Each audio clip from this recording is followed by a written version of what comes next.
Jacksonville Pool. All right.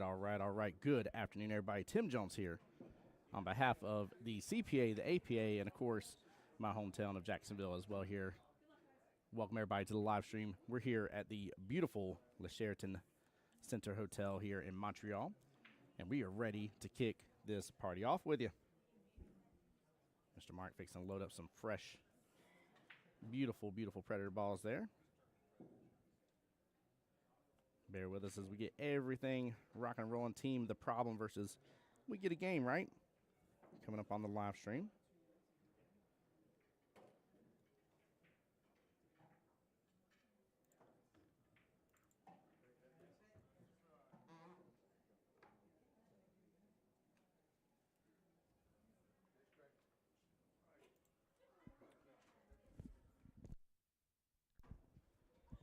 And I think it may be Scott versus Brian to start us off here.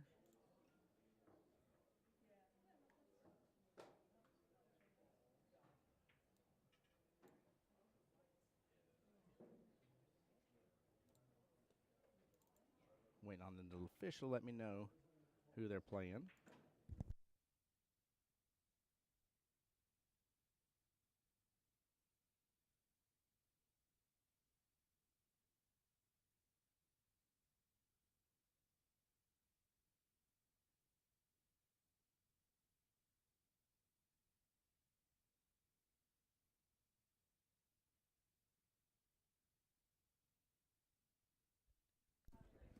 Thank you, sir.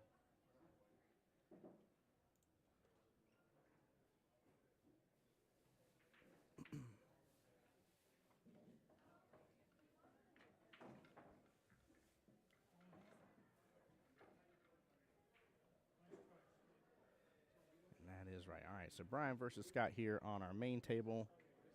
Waiting to hear who they're putting up on the second table.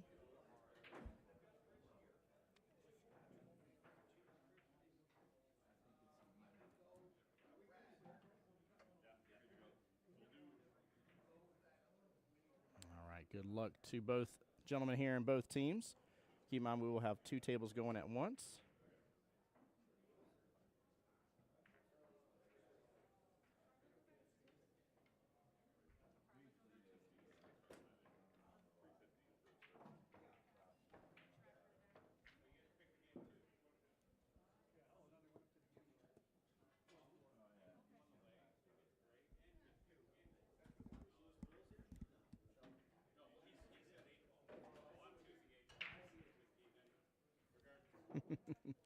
Seems like we got a good little banter starting us off here. We're going to stay focused here on our, call it the main table, but we'll switch back and forth between the two here. We'll zoom out here for us as well, get us a little more space into the table here.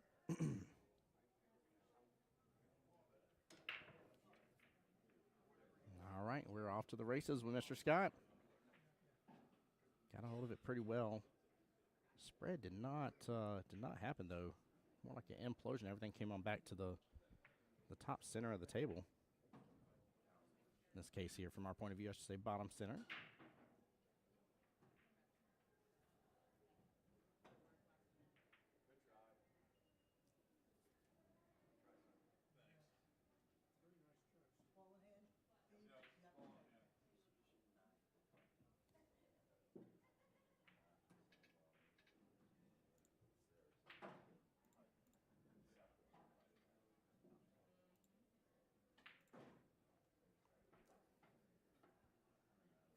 Nice little defensive shot here.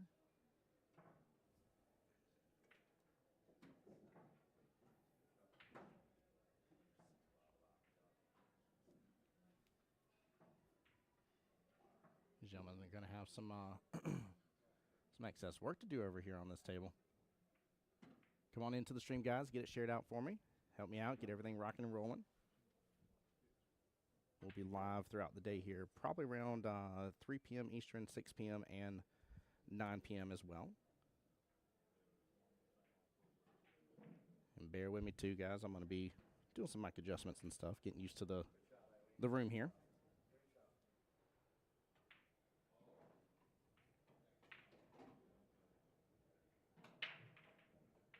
Again, just playing very defensive here. Being smart about this. No need to sell out. This is Masters Division, race to 7.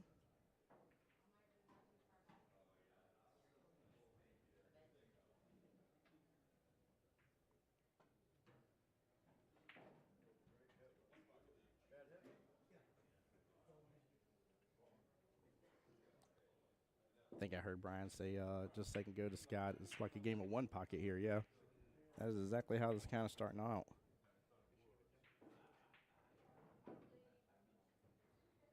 Looks like the other table is progressing along pretty well for us.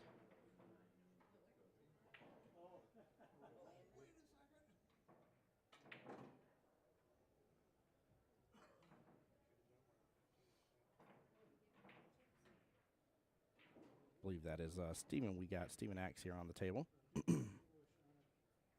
Nice little shot, and gets a little nudge into the 13. He is not happy about that.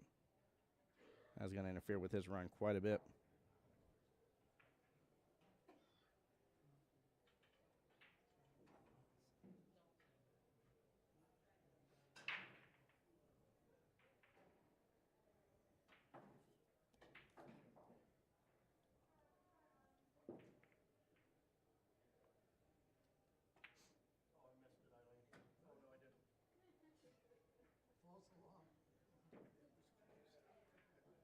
Hey, Chris, how's it going, brother?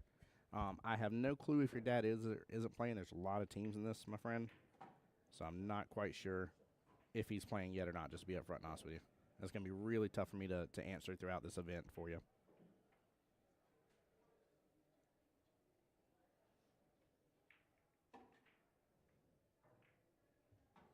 I think Scott over here, yeah, he is. He's getting some movement now, getting a little traction.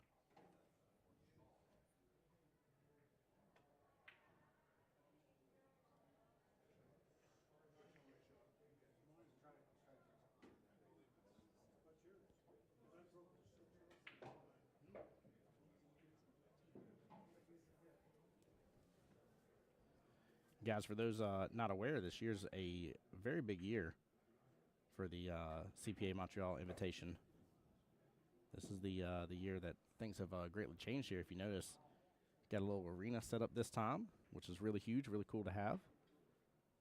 And then as well as we got the Predator tables out here. It's looking good.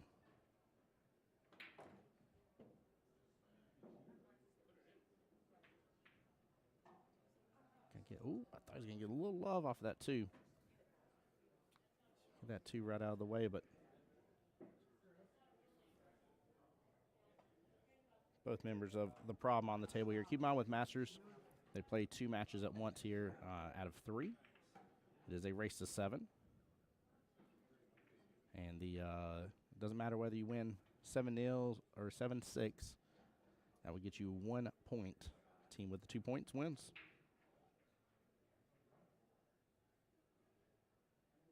Chris Daniels, everything's today. At some point in time, all the events start today.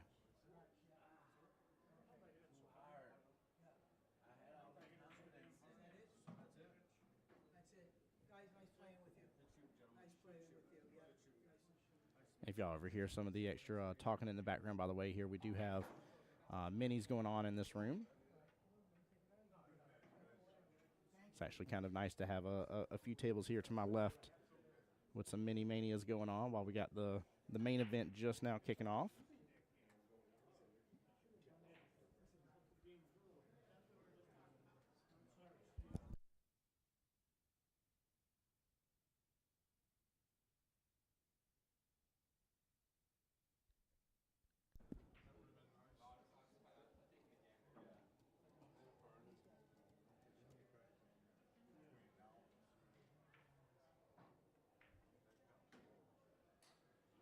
Nice little smooth stroke by Brian here. Good run out potential, too. Take a look where the 9 sits.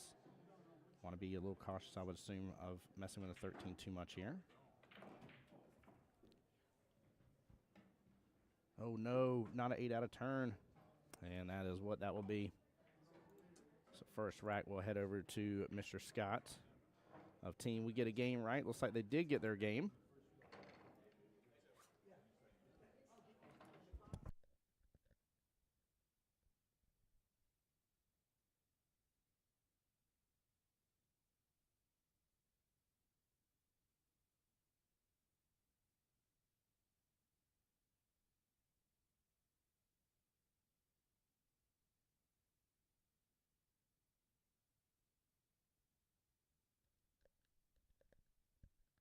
Hey, Brent, what's up, my dude?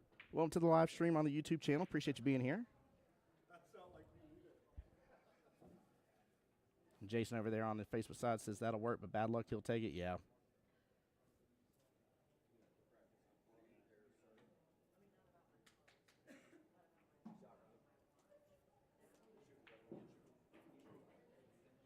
Yeah, he'll definitely take it. Ooh, almost scratching there in that corner pocket. Now, on this table over here, guys, I'm not going to keep changing the names back and forth here, but this is Steven here for Team The Problem versus Eric. And Eric has a good run. Ooh, slow down, cue ball. Yeah, I like taking the 4 here first.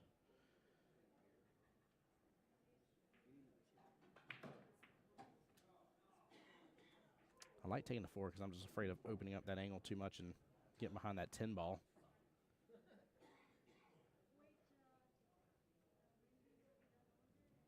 But he's got a big situation here to take a look at. He's got to be very careful about this play.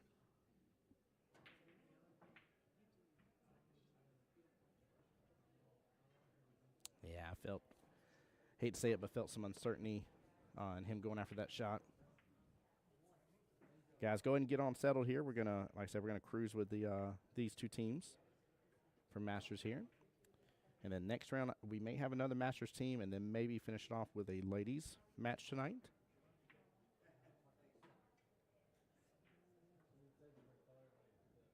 Nice stroke right there. Very well played. Stays in a good lane.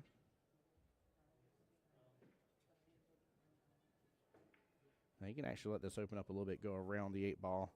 Still take that 8 bottom left-hand corner pocket. Hit it a little hard. Ooh, maybe not. I sit corrected here. I felt like it had a lot of energy coming off that first rail. That was a very good stroke, actually. I take back what I said. And that will be a good first out for Mr. Axe there.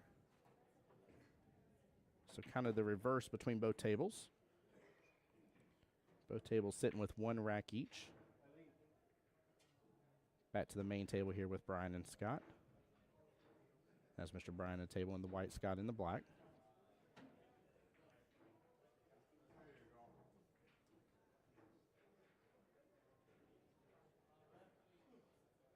A little worried about this 9 and 12 situation here towards the bottom half of the table. I feel like, I don't know, I think 13 as well, actually. Looks like he's got a couple trouble balls here, and he done snookered himself up on top of the 6. Everything's a prime ball now.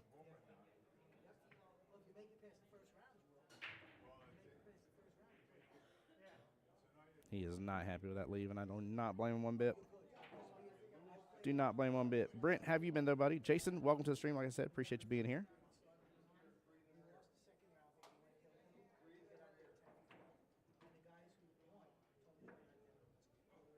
And guys, again, if you'll do me a favor, it takes you just a minute to like and share the stream out. Please do so. Hit that subscribe button on YouTube. Same name on Facebook as it is on YouTube. And again, we're trying to get an official YouTube channel up and running for CPA Montreal Invitational. So you may see a swap throughout this event where we're on that for the live stream. But no matter what, I will make sure and link. If I change channels, I will make sure and link on my Facebook page as well. So if you're following that page, you'll be good to go.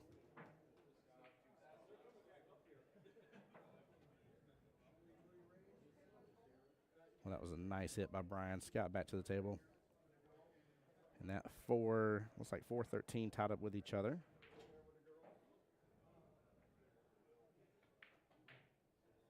So he's got plenty that he can be working on. We'll jam on that. 5 ball went pretty straight. He was off on it just a tiny bit.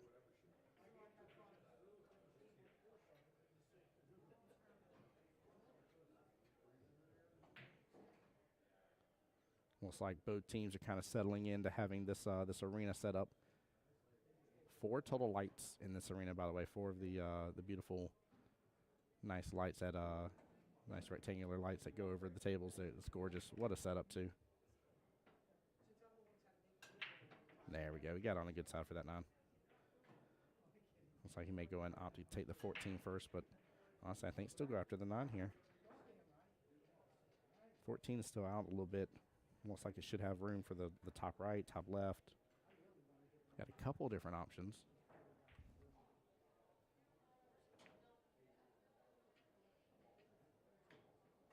Yeah, he was going top right with it. Land it, and looks like he's any window for the 9 to go by. Tough to tell a little bit. That's a it's like a tight window. There you go, and he gets the breakout. What a shot! What a shot! And that, Mr. Brown will earn you that first instant replay of the day.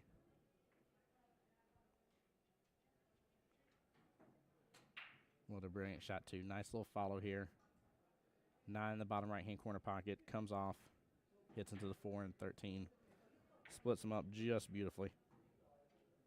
Can't beat that with a stick. Can't beat it with a stick. That was nice. There we go.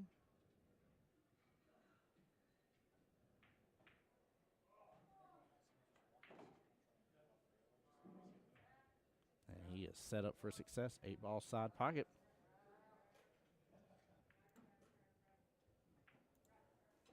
What a great out. Back over here between Steven and Eric. Steven on the table right now for team The Problem.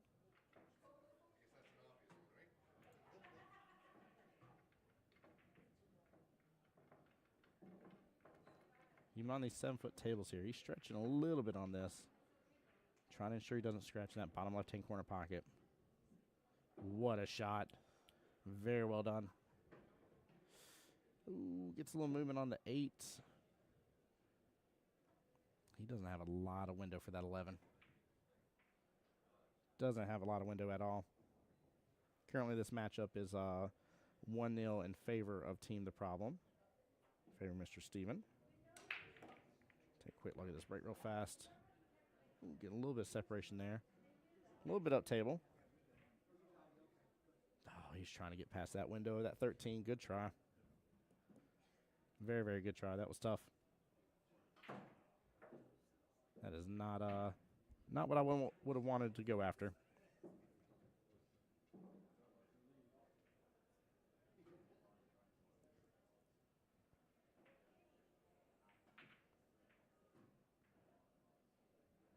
Ooh. Gets a little love from the table there. But Mr. Eric's got a great run. Very, very good run potential right here. Assuming he's going to come back kind of bottom right of the table here. Yep. 6-ball bottom left-hand corner pocket. Nice smooth stroke wins the day. He'll come right back across for that 8. Beautiful force follow. Very well played. I mean, that was just, you shouldn't be too surprised, right, when we're talking Masters. We get kind of used to some of the expectations, some of the play here. So second table is 1-1. First table is 1-1. I feel like we got a little bit of a copycat situation going on between these teams. I don't like it. Also, we seem to have had some good camaraderie right off the bat here. Real respectful players. Love seeing it. Great way to really kick off a tournament.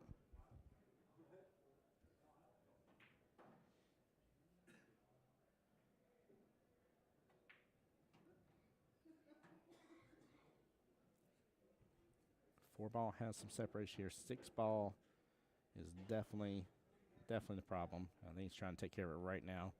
See, he's loading up on this. Oh, man. He gets some love from the table, and the table comes right back and takes it on back from him. Goodness gracious. Wow.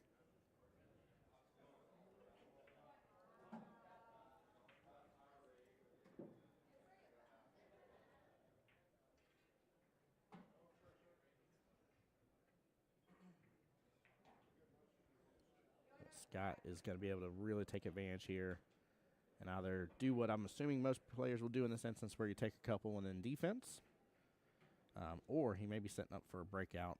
I'm a little concerned him coming from this way for the breakout.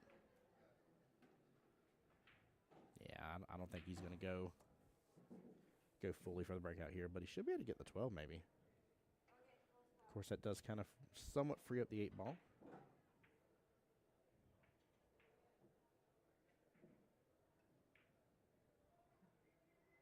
Probably would have left the, I don't know, I think I would have left the 11 alone there. Unless he has a better window here. If he's got a better window here and get the breakout, and this should go very well.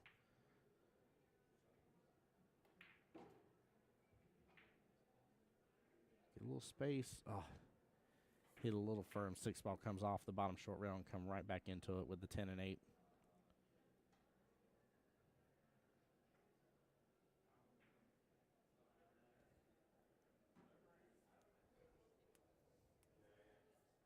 And guys, as well, while we're doing the live stream and stuff, feel free if there's another team here that you're here supporting, don't hesitate to give them a quick shout out. Share everybody the love and support. A lot of traveling went on to make this happen.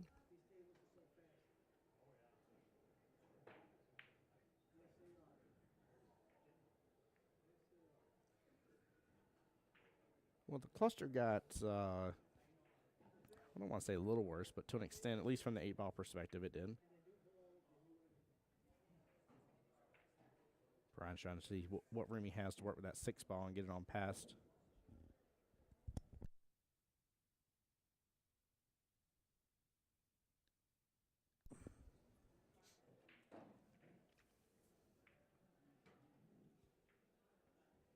Nicely done. Nicely done. I like that way better. Hopefully he's still got a little angle to work with on the 8. See if he can get it out. Because at this point, the 8 should head further up table. In fact, with the angle he's looking at, if he hits into it and that 8 clips at 9, it should kind of straighten out and head straight up to the middle.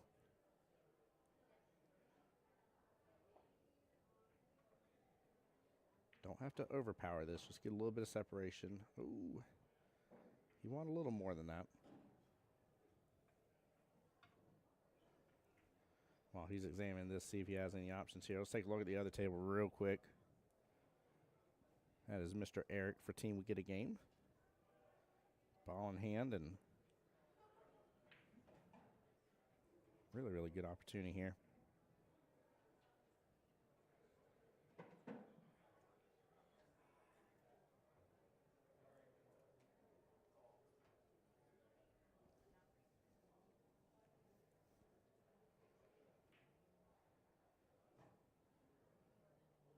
There we go. Yeah, that run is on for him. We'll switch back to the other table here in just a second as soon as Brian's ready. There we go. He's trying to see if this is going to do a little carom trick. Off the 9 first, off the 10, then straighten its way right back into the pocket.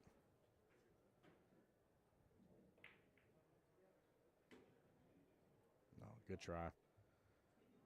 Only downfall is he did knock in one of Scott's, leaving only 2 more object balls left on the table. Right now, both tables in favor of We Get a Game.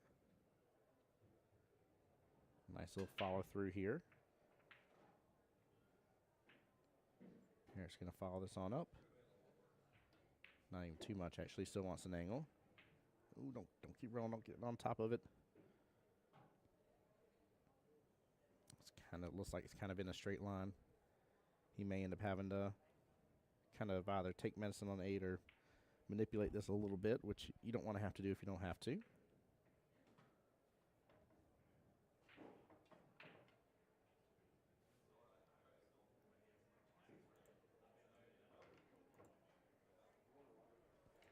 Brian close out the rack on the other table.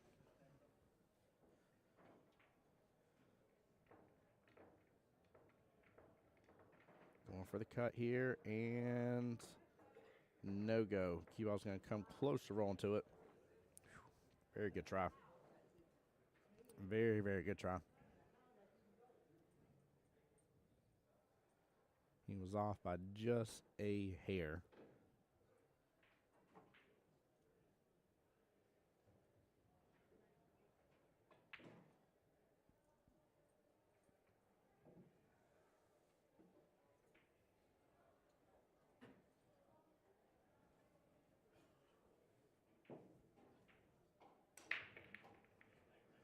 Take a look at this break here. 8 ball getting a lot of movement. Woo! was about to say, man, these guys were fixing to make a good luck streak for me here. Potentially getting to see an 8 on the break right off the bat. All right, let's let Steven finish up this rack here, see how he does with this run. He's keeping everything short, sweet, simple.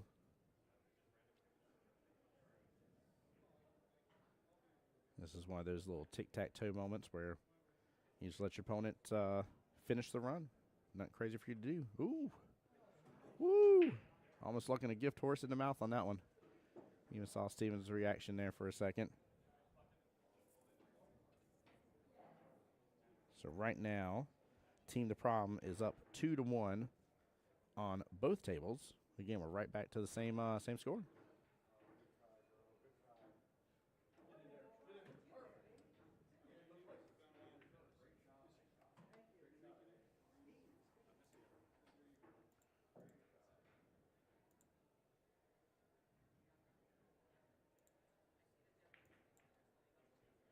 Fun fact, by the way, both these teams over here from Ontario.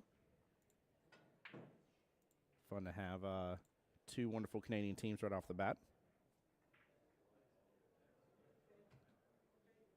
I will say thank you to Canada as well. Huge shout out to getting to come over here and come across the lines and get to enjoy just a plethora of everything between the culture and the food and the atmosphere and even the weather. Enjoying the weather a little bit myself.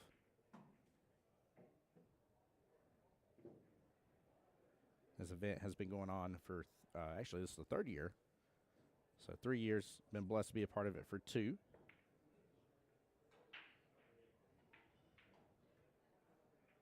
And then hoping as we continue on with the action here, we might get a couple different league operators onto the live stream to do some commentary with me and come hang out. And then who knows what celebrity we can maybe, potentially, possibly get onto the live stream here. We'll definitely see what we can do. But I'm going to tell you right now, if you haven't liked the page, haven't subbed to the YouTube channel as well, you're definitely missing out and you want to be a part of it.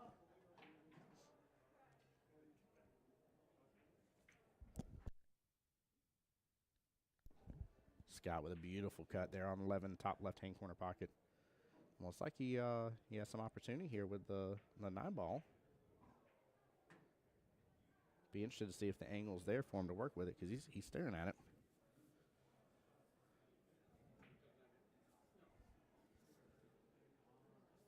Yeah, he definitely has the chance with it. That's awesome. He really opened up a good window. Oh, went for the bank. Hey, there we go. That will work. Nicely done. Very nicely done. Impressive. I was wondering if he'd had the window with it real fast here, and he kind of played a trick on me.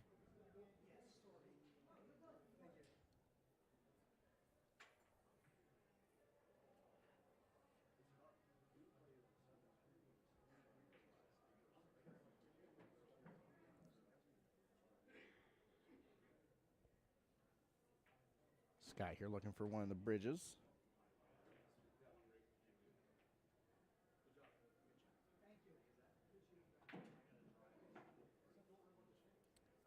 Predator was kind enough that everything is Predator, even the bridges. I can tell you right now, those things are very sturdy. There's been a lot of mini manias going on already. A lot of teams taking advantage, get some good practice in before everything kicks off today. And I've heard multiple people really shouting praises to how the tables are running. You know, all the bridge, the accessories, the rack, the balls that are there. The whole 9 yards, man. This is just a top-notch, top-tier event, to say the least.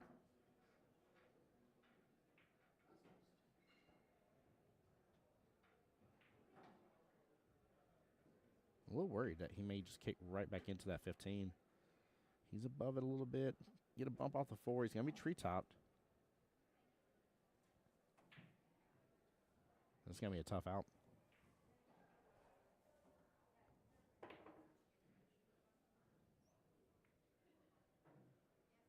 Yeah, he did a little jab there. That definitely was a tough out.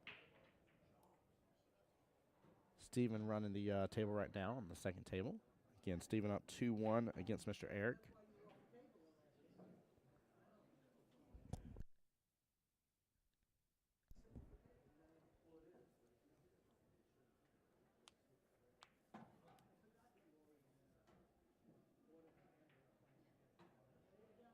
Steven's trying to work out the situation with the, looks like the 14 and 4. That's what's tied up over there in the side pocket.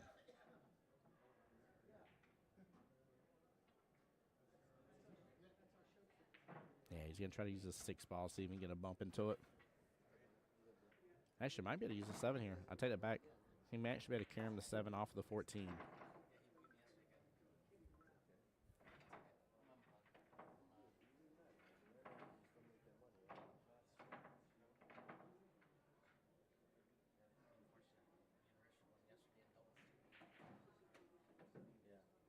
Yeah, there you go. What a play.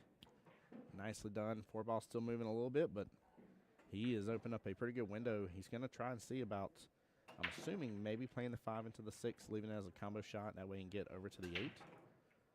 So likely he'll come after the 4 first, if I had to take an assumptive approach here.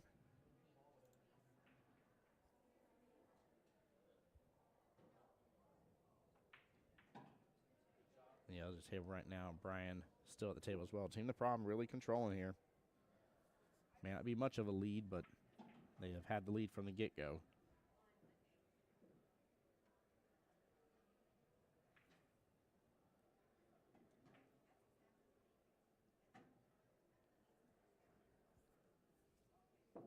Oh, he's not wanting to take that 6 just yet, but I kind of don't blame him here.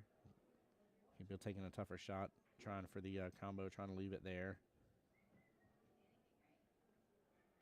Oh, no. He is going to be forced to go after the 5 now. He's got tough pickings. And we swapped over just in time. Unfortunately, see Brian miss, but not really leaving Scott with much. 15 is out in the bottom center, but it's not alone. 7 ball is clumped up close enough to it. Looks like it really takes away from the cut bottom left. He's taking a look right off the bat. See, there's a cut bottom right.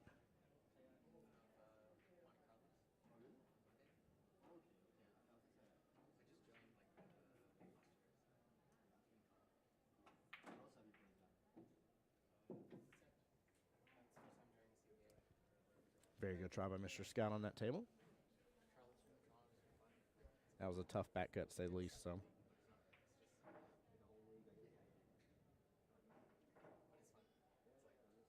Oh, Mr. Steven here is going to have quite a job on his hands to be able to get from that 4 ball, pot it properly, and get back something good with that 8 ball. The odds are not in his favor on this one. You can see him taking a second there, scratching his head. Don't blame him. He's in a predicament.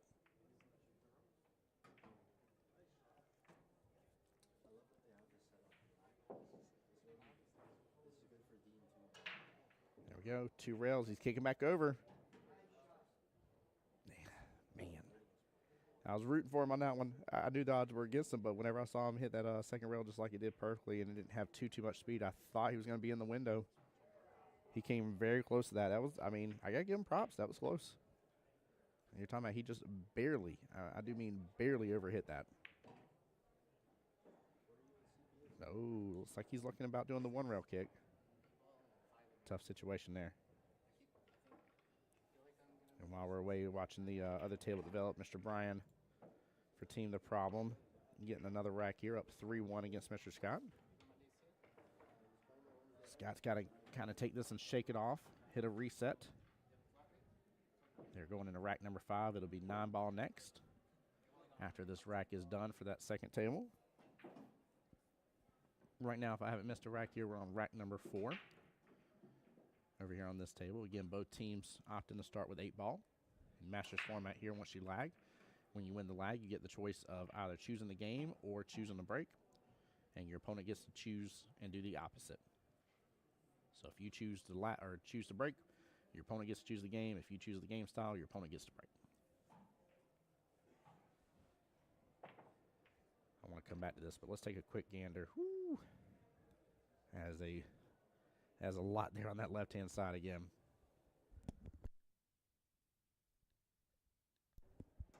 I will say there's something to be said on 7-foot tables where sometimes you just don't give it the old kablowie. I ain't saying that you soft break at all. That's against the rules. But sometimes you put an extra 10% out of out of your repertoire there, making 110% of a break here. And sometimes you just need that 100%. You don't need all 110. Woo! Playing with fire. Playing with fire here. I like what he was trying to do. Well, the score goes right back to the same between both tables now. Mr. Steven up 3-1 on Mr. Eric on the second table. Brian up 3-1. Right now, overall team, the problem is causing a big problem in this very first round matchup.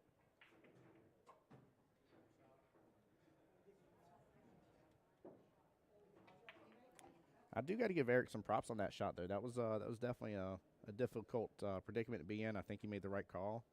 I think it was kind of a do or die style situation that he was getting into, and honestly, I mean, he was off by, I mean, again, just a hair, just a tiny bit, but what he was having to go after was very tough. Very, very tough.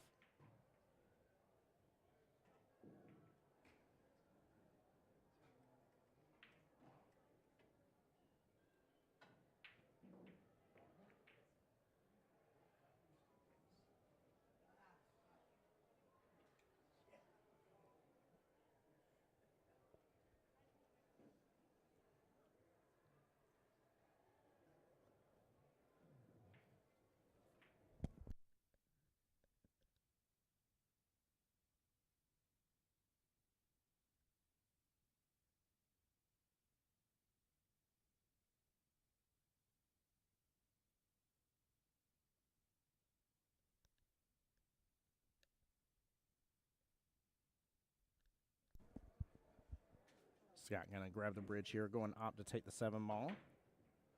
See if he can get a run started. 2 ball being his, I'd probably say one of his biggest problems. Looks like the 1 and 15 is what's screwed up over there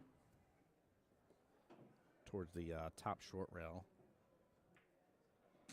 So he's definitely, again, got some work to go around with this table, but he's got a few that are loose here that can allow him to get a couple potted and start feeling good, get a little loose on the table.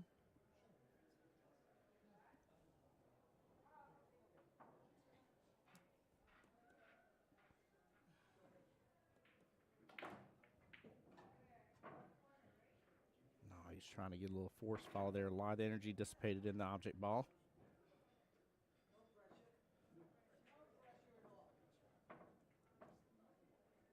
Scott having the right idea here. He knows that he's got to do something about that too. There we go. What a shot on the 1 ball. Way to, oh my goodness gracious, way to realign right there. Very well played. That actually was really awesome to see there. You know, you saw a little disappointment not getting the breakout on the 2-13 situation. Realigned, saw what he had as an opportunity on the table, went right after it, got his object ball freed up. Very, very well played. Very impressive. That right there tells me that regardless of what the score is, that's the heart of a competitor. That's exactly what that is. That was good to see.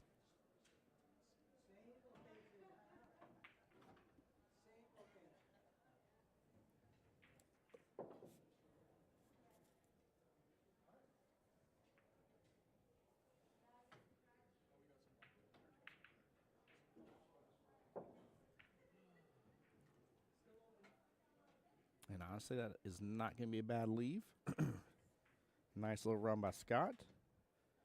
And unfortunately, I did miss it here, but Mr. Steven getting wreck number 5. It is 4-1 now over there. Steven up against Mr. Eric here, and now they'll be switching over to my favorite game, 9 ball. Chat, feel free to chime in. Let me know, what do you think about the new setup, us having an official arena area? We're outside of, not in the main ballroom. We're in the Mini Mania room. Amazing lighting setup over here.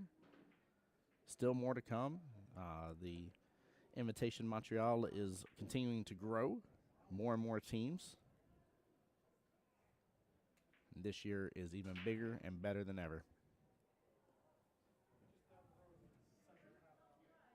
Take a quick gander at the break. Steven is going to be hooked behind the 6 ball here. He will have the push option. Keep in mind, this is Masters. He can push, he can jump. Both those are, let me rephrase. You can jump in regular play as well. You got a full cue jump. He can use a specialty cue as in a jump cue. He can also just kick at it, which is what it looks like. Actually, he's probably pushing out here to the top left-hand corner.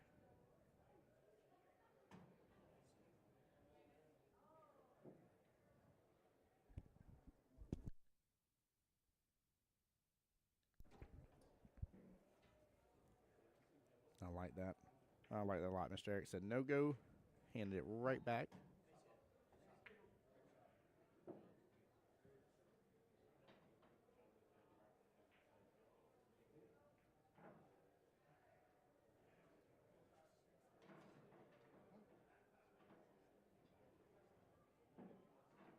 That leave may do.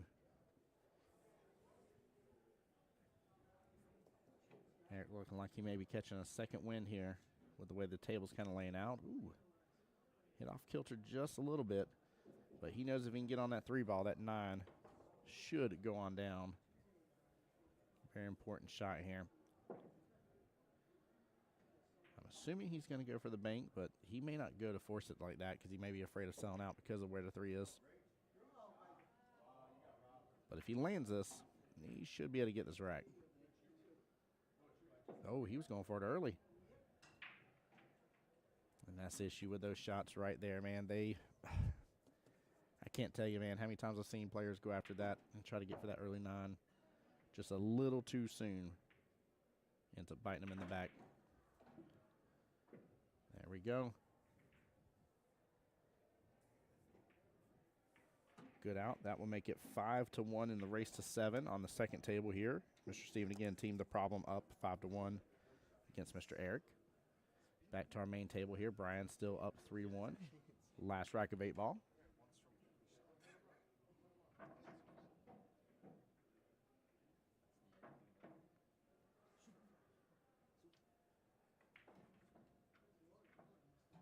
And a nice little run here. Mr. Brian is going to come off that top short rail. Back middle of the table. Ain't got to do anything fancy here. She ended up going 2 rails overall. But a brilliant out. Very well played. Team the problem overall. Really ahead in this matchup. Keep in mind, no matter what here, just like with pretty much all things APA, this is a modified single. So you are guaranteed to play twice, not guaranteed to lose twice. And in case that wasn't enough, as well, if you guys are following along on CompuSport, you'll also see that there is a second chance tournament. So there'll still be more pool plus a ton of minis. So plenty more pool for people to play and enjoy, no matter what today dishes out for them. Ooh. Well, he is in a predicament here with 7-ball playing blocker for the 2 top left. I'm assuming we'll actually get to see a jump shot here. Before that, let's take a look at Mr. Bryan's break. Nice little control break there. I like the slam. Cue ball lost a lot of its energy here, really directed it into the rack. Let's take a quick little replay. Let's take a look at that again. Did really good on that. Again, the cue ball not running all across the table, not going all crazy. There we go. Look at that. Very nicely done.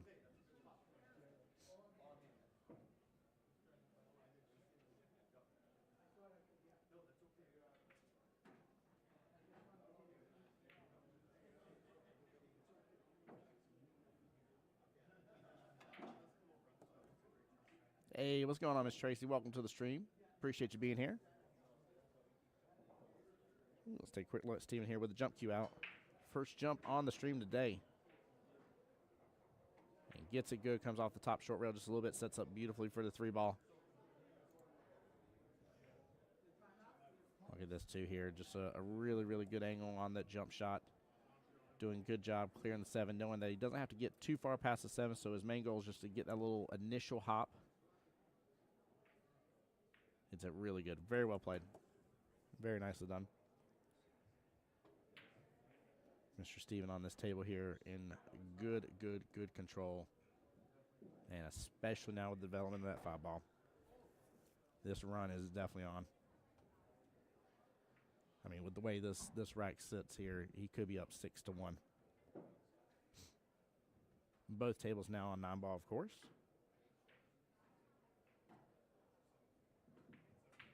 Ooh, let it drift over. He let it drift over. The run was there. It should still be there, but he's just got more work to do with this back cut on this 5. While he's taking a look at that, take a look at Mr. Bryan here. Still, again, team the problem.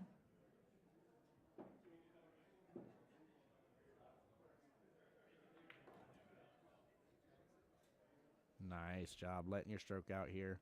You know you're in a little bit of trouble when you're playing an opponent and you just see them just free-flowing with their stroke. Very, very well played. Bryan up 5-1 right now. Again, score goes right back to the same here. See Steven shaking his head on that shot. He had to do a little extra here. Ended up coming across table, almost scratching that left-hand side pocket. Good eyes on the 6 here, but a tough cut.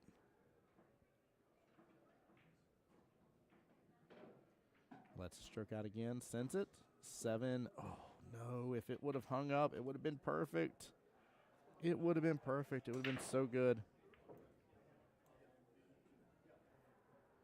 Take a look at the break again.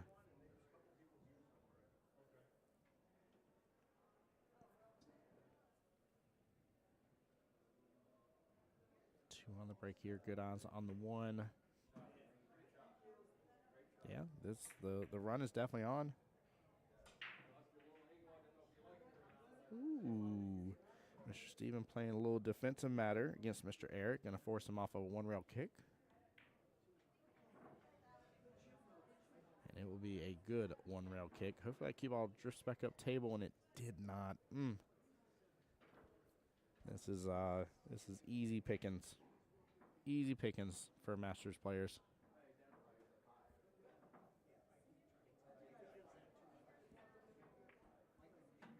There we go.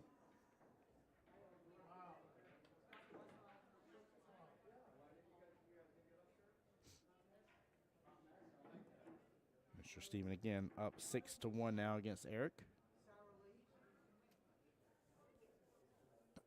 We might have an early quick first stream here, guys. 1 and out. Look at that, though. Scott has something to say about that. Let's go. Man. Nice little instant replay, but that was beautiful. Just as I'm talking about the fact that this team is looking almost down and out, Scott has responded with a beautiful early 9. Nice little combo wombo action. What a way to really just bring this back into focus here. 5-2 now on the second table versus 6-1. Keep in mind, teams will continue to play no matter what. 3 matches total, 2 matches going on at once.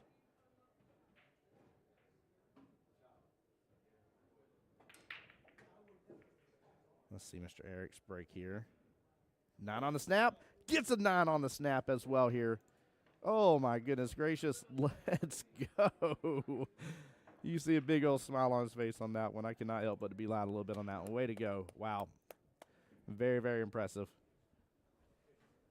Nicely done. Again, a little reinvigorating action here happening on the main table.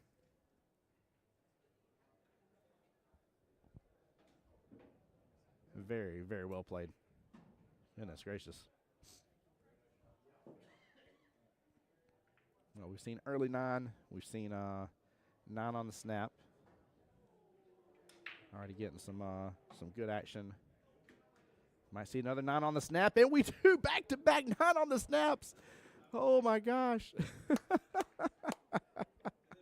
Guess what, chat? I can't not bring it out here for you guys. Boom! 5-4 on the main table. A complete Uno reverse card has been played here, and the script is getting flipped. Way to go. Scott has figured out the golden break here. Wow. Man, oh man.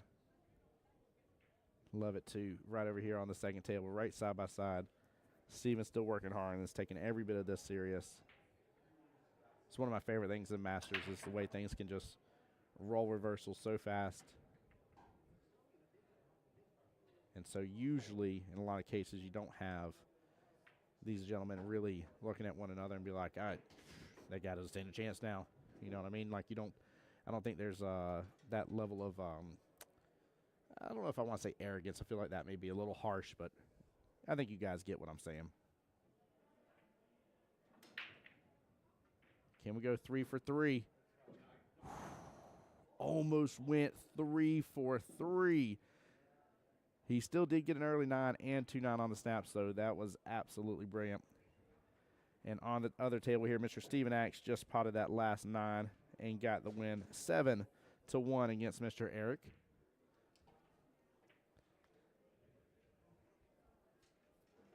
Let's see if Scott can make this happen. Steven on the YouTube side said that guy Rack must be leaving back balls loose. He might be by accident. Not impossible. I don't know, though. Scott got a hold of the racks really, really well. Really well.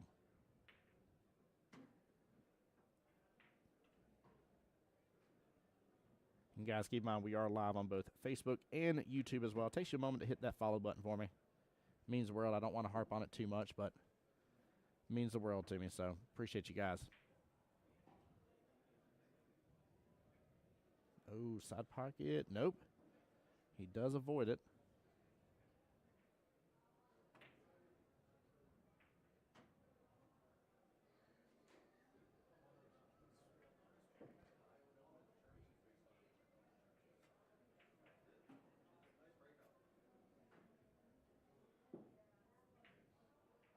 Tough situation for this 2-ball here. We are waiting to see who they're going to throw on the second table again. I think they're kind of giving it just another minute of time to see how this goes right now. Team The Problem does have the first win here. I need to make sure and update that. 1-0.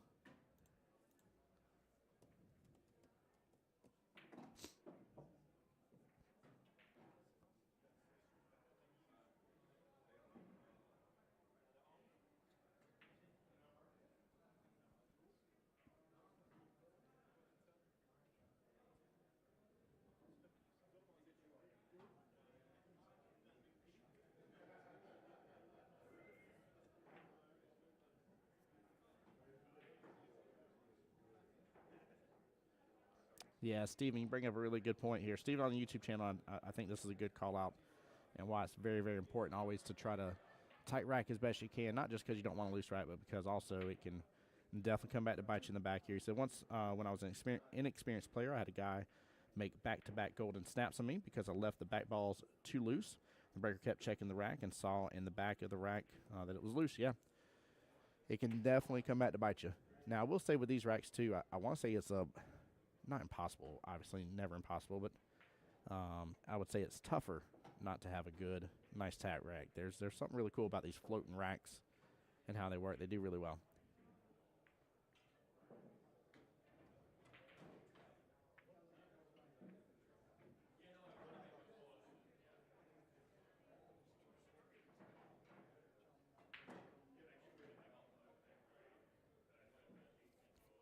And we might get this shot watched, but I'm assuming he's going to go for the carom here.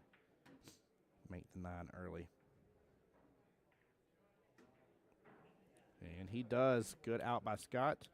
5-5 now. I have not seen either team put up players for the second table here. Oh, we do got somebody coming to the table now. Mr. Charlie's coming here. All right, Charlie representing for Team The Problem. And he is going to be against Mr. Jason, team captain, for, we get a game, right?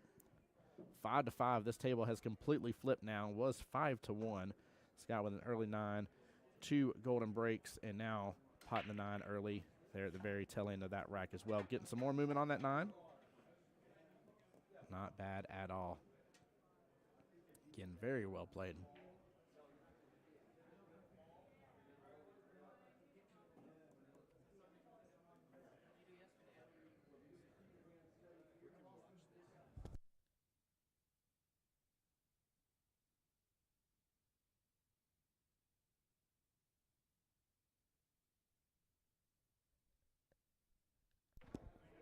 Frankie on the Facebook side saying he's playing well. Yes. Yeah, I mean, honestly, all 4 competitors have been really good. Again, this has been a great battle right off the bat.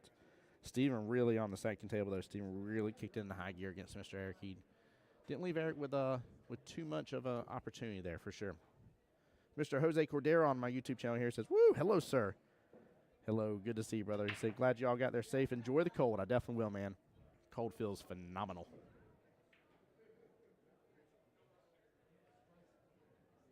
I think it feels so good with the cold because I know I don't have to stay in it. I think about somebody that had to stay in it, I wouldn't enjoy it as much. And it does look like the other table is kicking off again. Charlie versus Jason. Uh-oh. Okay, it's getting up on the left-hand side. That one ball is a little worried about another early 9. As Mr. Charlie Rackin for the team, The Problem versus Jason. And looks like, if I'm seeing the rack correctly from here on the sidelines, I think they're starting with 9 ball. That is not a common occurrence in most cases. I would dare say there's a fairly higher percentage in Masters that always starts with 8 ball. It is a very, very common choice.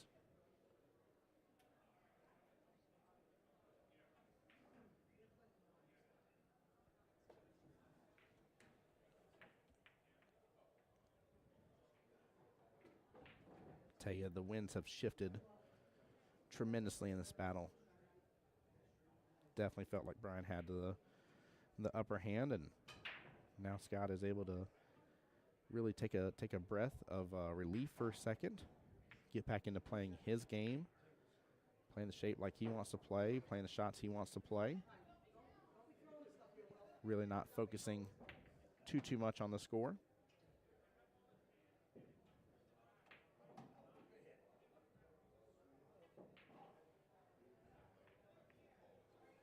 Let's see here. Let's take a look at Mr. Jason's break here on the 9. Power slam to it. 9 ball comes right down to that bottom short rail. 1 ball's getting up about center of the table. What a phenomenal break. That is a very, very nicely open table. Potentially tricky from the 1 to the 2 based on the leave here, if I saw correctly on the cue ball, but that was nice. Very nicely done. The breaks seem to be changing the game right now. You do see it from time to time in these matchups where it really comes down to how well you're breaking. Sit down, cue ball. There we go.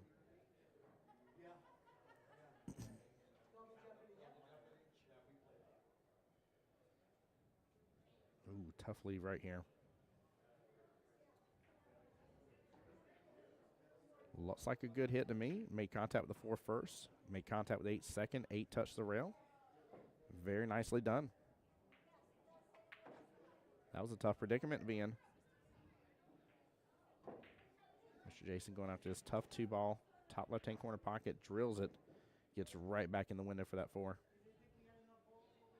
Like I said, this break he had definitely, again, no guarantees, no commentator curse. I ain't saying he's going to get it for sure.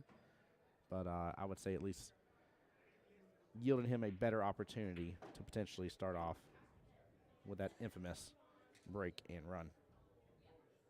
He's going to continue trucking on.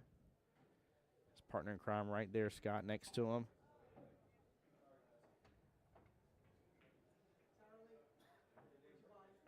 Good smooth setup here. Come off this bottom shot, short rail, come back up.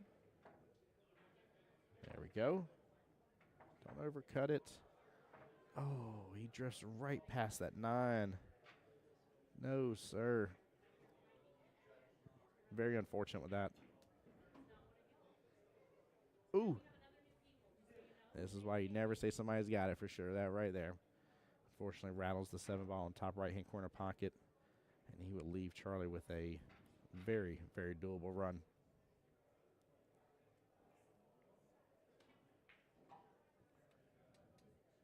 Guys, keep in mind as well, just because there is set times for the rounds. Next round will not be, shouldn't be until 6 p.m. Tonight. This is all Eastern time zone as well. So T-minus 2 hours. Keep in mind as well, we will be ending stream in between, getting things rebooted. Like I said, if we end up going to a different channel for live stream, do not fret. Make sure you are following my page, the Voice of Jacksonville Pool, on Facebook, and I will definitely post there and let you guys know.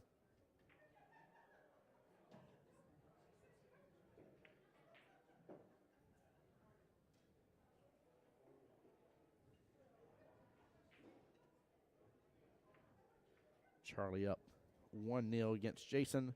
Brian just finished off the rack here. Both gentlemen are shooting the 9 at almost the same time. Oh, I'm sorry. Forgive me. No, he did not drop it. I sit corrected here. I looked over and looked away for just a second. My fault, chat. Sorry about that, Mr. Scott. Got a little ahead of myself on that one.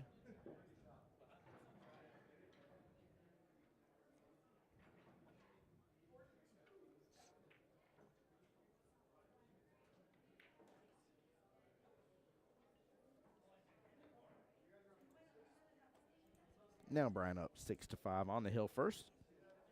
Keep in mind, if Brian wins either of these next 2 racks, it is over. And Team The Problem will continue to be a problem within the winner side bracket. And Ship, we get a game right on over to the 1-loss side bracket. Charlie up to break on the second table.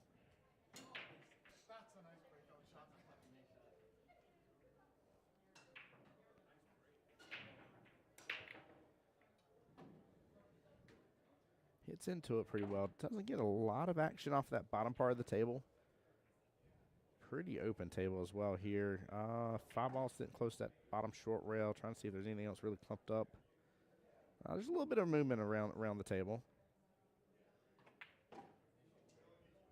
Hey, Mike over here on the Facebook side says, let's go, Scotty. There we go. Show Scotty some love, man. He has absolutely done a great job really turning this thing around. He's done good.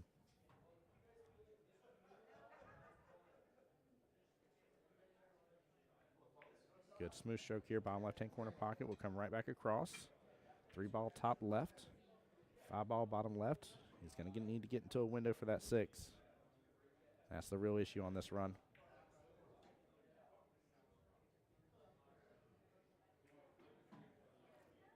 I'm assuming he's just going to go with a steeper cut here and come back out almost right where he's at right now with the cue ball. Ooh. And he's going to come up short on it and clip very close to that 7. Nice shot on that 2-ball top right-hand corner pocket by Mr. Jason here.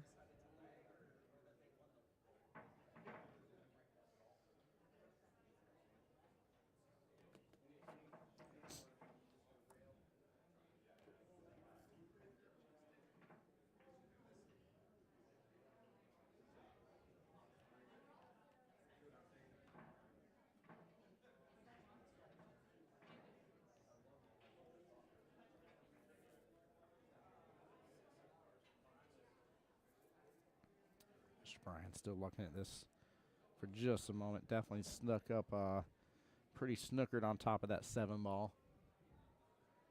From my point of view from the sidelines here, there's a little bit of spacing, but I feel like this is where he's at. He might as well be snookered on it. Mr. Charlie taking a look here, coming off the top short rail, going for the 1-rail kick into the 3.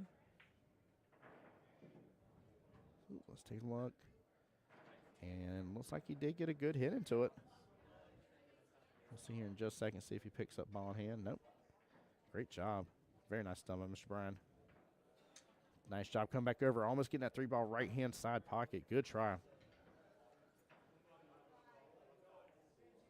Frank on the Facebook side said the boys from Dundalk, if I'm saying it correctly, he says can play. Played with the team member a few times. Missed the CPA on the East Coast. Well, Frank, man, appreciate the kind words to these teams, man. Glad you're here to support and enjoy. And definitely hope with whatever you got going on that you get to come on back and play again, man. But really appreciate you. Ooh, went right between the window of the 7 and 9. That actually may work out well because you pop the 4 bottom right, 5 bottom left. Come on back up table, 6 top right, and then looks like you can go for the early 7-9 combo. Not really what you may want to go for because it is off kilter just a little bit.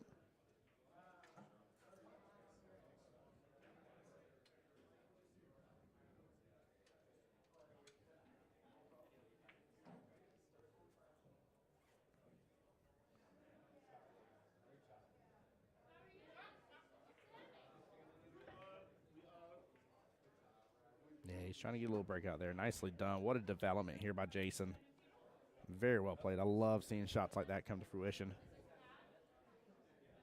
I like those options far better, and it always amazes me and makes me happy to watch Masters players too, because it's nice to see the delicacy in those shots per se, and they don't overhit it and don't play the whack-a-mole game, if you will. So it's definitely enjoyable.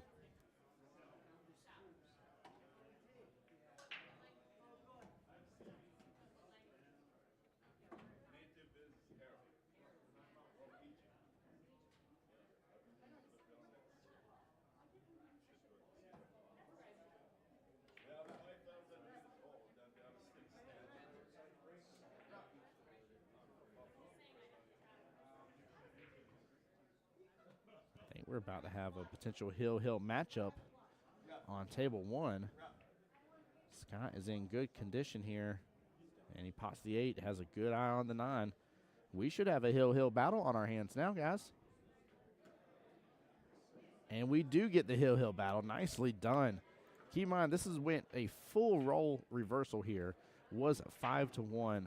Scott came back in with an early 9, making it 5-2. 2 going breaks, 5-4. Another early 9, most of the way through the rack, making it 5-5. Brian getting on the hill first, making it 6-5, and Scott taking that last rack, making it 6-6. That game, I won't even lie, and this isn't against you, Mr. Scott, that game looked like it was supposed to be over, and he has completely changed it all in this very first round of the 2025 Montreal Invitational. Huge shout out to Pascal and team here. A lot of hard work behind the scenes going on to make this all run.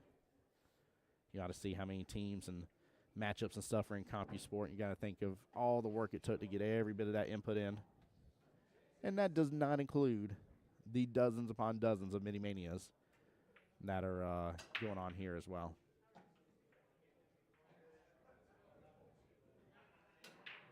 Frank over there saying, let's go, boys. Let's go indeed. Show them the love, Frank.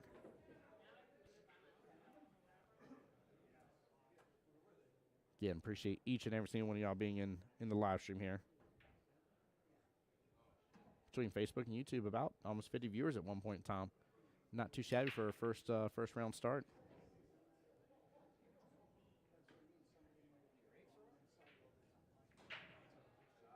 Charlie loaded up for the bank here. Gets it. 9-ball's going to cruise that top right and die right on out.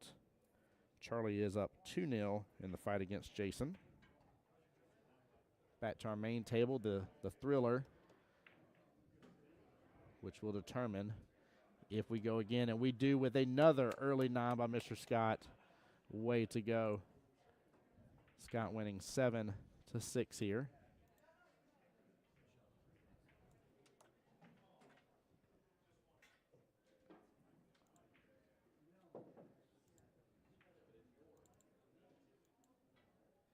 All right, it will all come down to who wins this battle.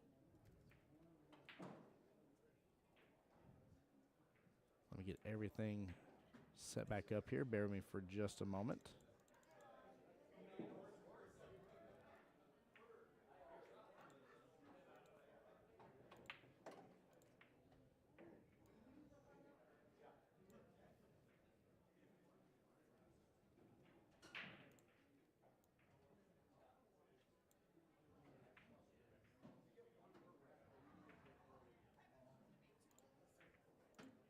All right, guys. Very nicely done.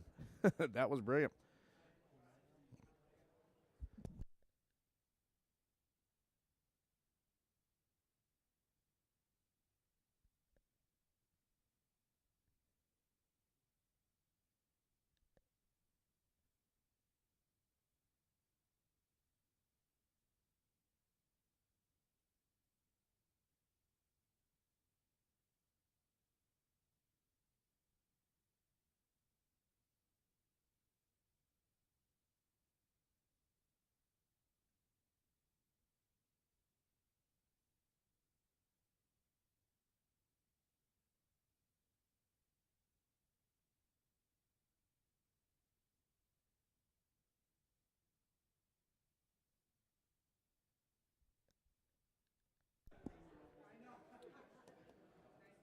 everything comes down to this here. Doesn't matter how you win.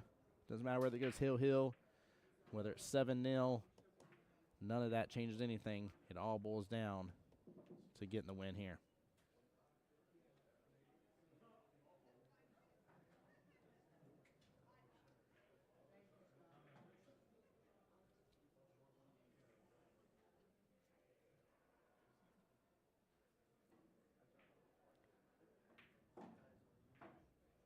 Oh, no, Jason with an unfortunate scratch here.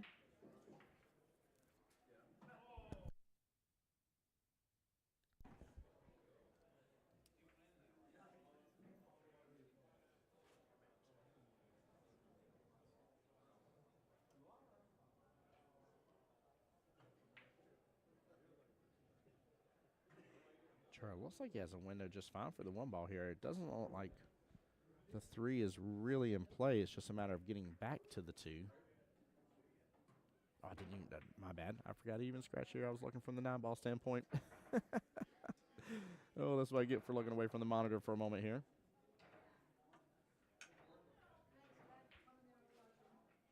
Well, he definitely has a window here. He's going to go 1 rail, possibly 2 between the 2 long rails. Come on back over, bottom left-hand corner. Ooh, clips into the 7 in the process.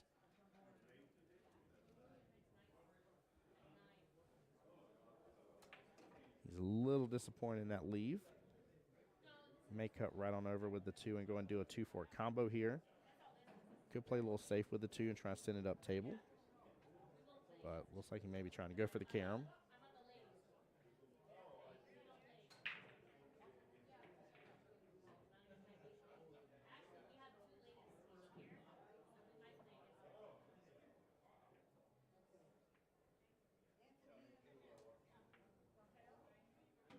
He was definitely trying to let it fling on over.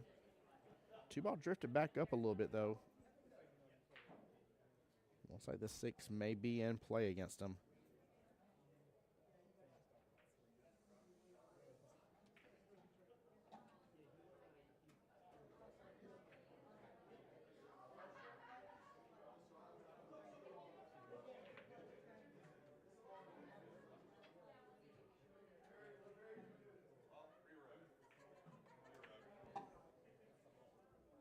Maybe it's not. It looks like he's able to still clip into it. This would be a tight one by the luck of it, though. He clips into it well. Comes up a little short, though, off the top short rail.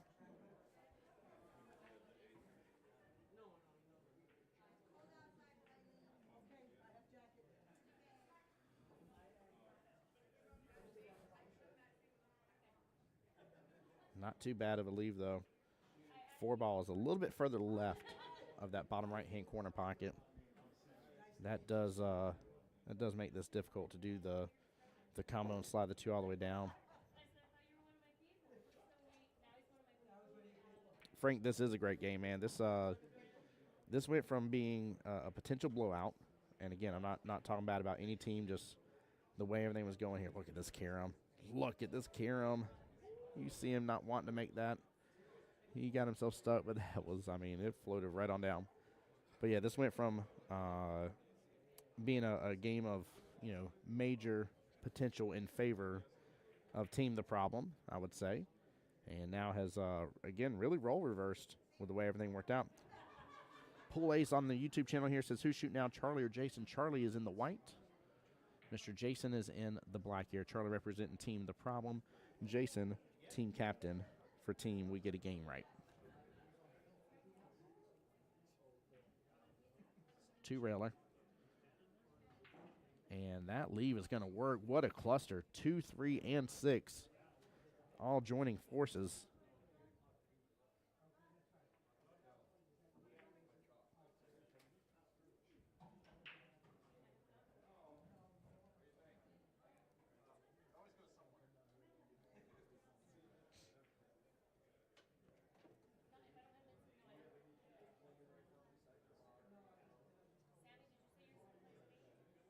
I'm wondering if he's just going to roll in this, let the 3 come off the bottom short rail, kind of leave the 2-ball and the cue ball kind of snookered up close to each other. No. Ooh, gets a little double trouble there and gets shape on the 6. Oh, man. Mr. Jason, if you want instant replay, just say so. Look at this. EJ, what's good, my sir? Welcome to the stream. Ken Soar saying, let's go, Jay. Welcome on in here.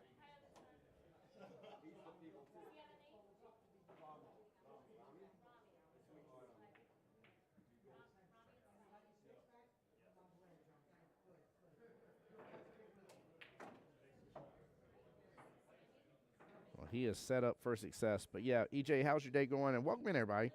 For those who don't know me, my name is Tim Jones. I'm the voice of Jacksonville Pool. Travel here, there, and everywhere. Give you guys as much of the action as I possibly can.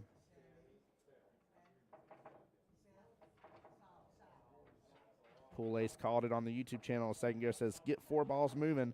Might make one of them. He made 2 of them and got shape on the 6. It was really awesome. It was really good.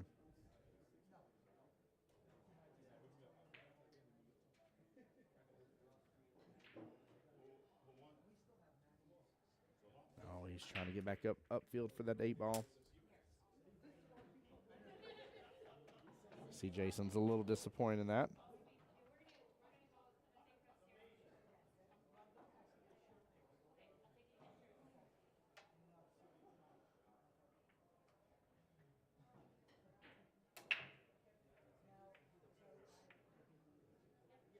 No, that cue ball's going to open up. It keeps on drifting for that side pocket for the 8. Well, I don't think he left Charlie with a gimme here. But watch Charlie maybe make me eat my words, as both teams have already done during the live stream.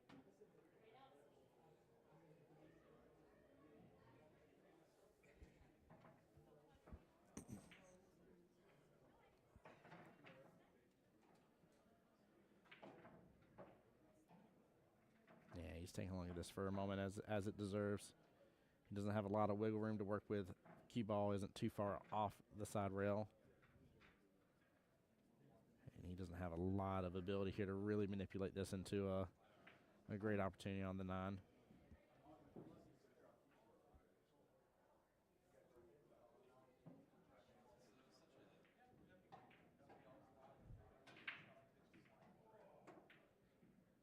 Goes for the bank here with the force follow. Good try by Charlie. Wow.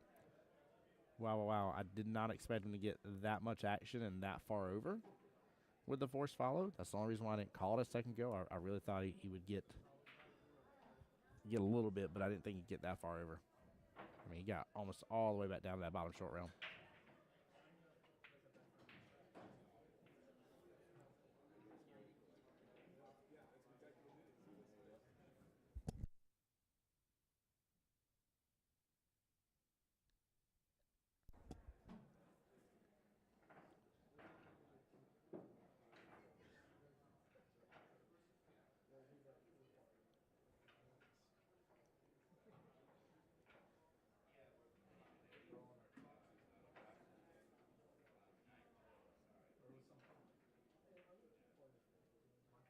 He's taking a look at this 9-ball situation. This is a predicament. This is where the unfortunate sellout situation can happen.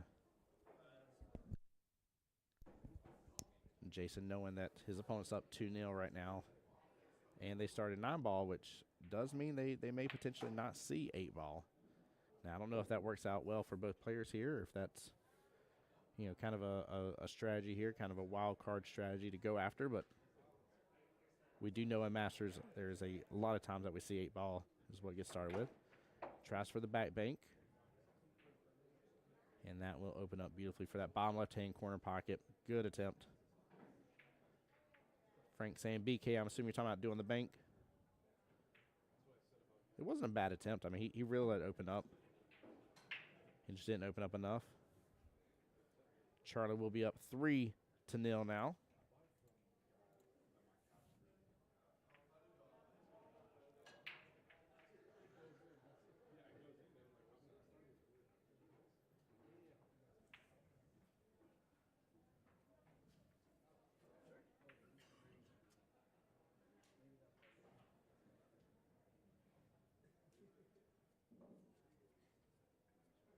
Although, ignore the lighting for just a second because it is set up for these bright tables here to get y'all a little glimpse of where we're at in the room here. There is 8 other Predator tables running in the room right now.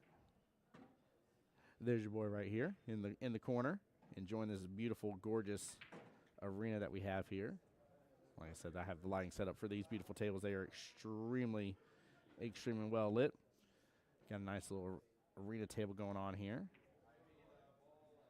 And even got a section right over here for some spectators to get to enjoy. See the beautiful city of Montreal right behind them. Again, huge shout out to everyone involved with this. I mean, this event has just come together oh so nicely.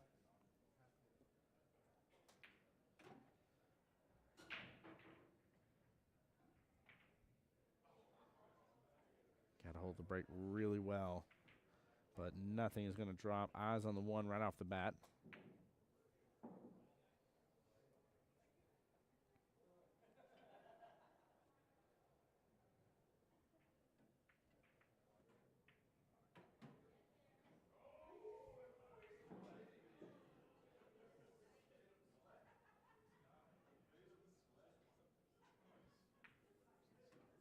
We'll see how good he can do with this run, but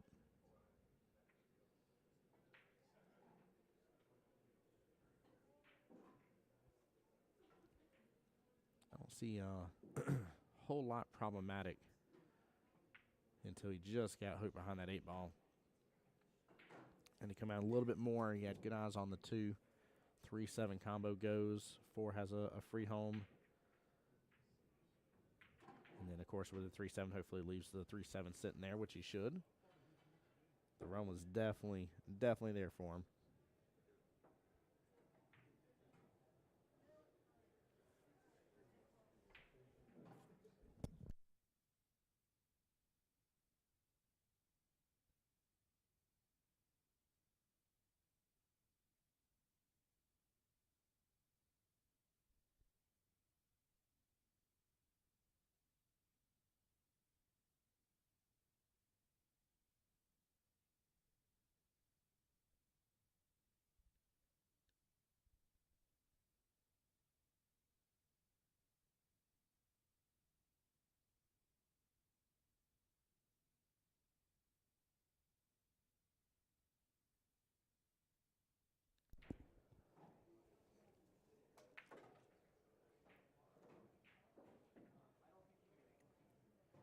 Oh, no, side pocket scratch.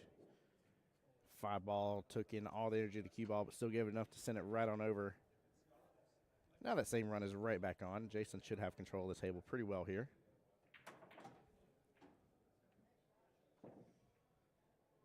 Man, there is something amazing about just, again, we're not in the main tournament room, but there's just something very nice whenever you look over here. You see 8 tables running right now. Tons of matchups happening, minis happening. I mean, just consistent action throughout the entire event. You see everybody just really giving it all their heart and soul to compete and have fun and just do some greatness here in Montreal.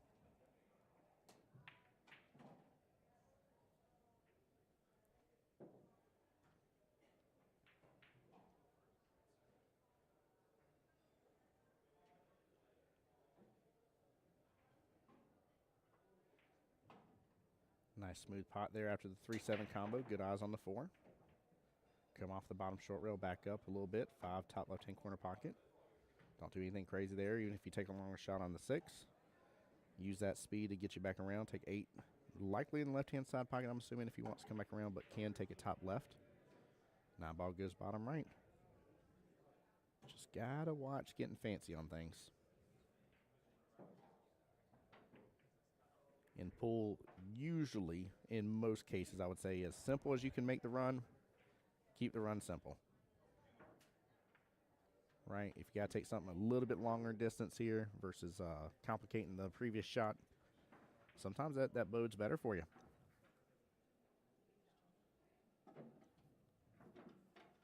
Frank says this is a great organization to be a part of, that's for sure.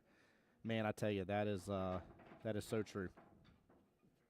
I don't want to harp on myself too much here. I'm here for all the players and everybody participating, but just to have the honor to be out here and do the live stream and commentary is beyond words. The fact that I was chosen and hired back a second time to be able to do it. Been out in Vegas, been able to chase the teams that I work for. I work for Jacksonville APA as well, but be able to chase those teams all around Vegas this past year, and we got the got a couple other major events coming up as well in the very near future. So if you guys enjoy watching billiard streaming and commentary, hopefully you like what I'm doing here with everything, and hopefully you get to come along for the ride.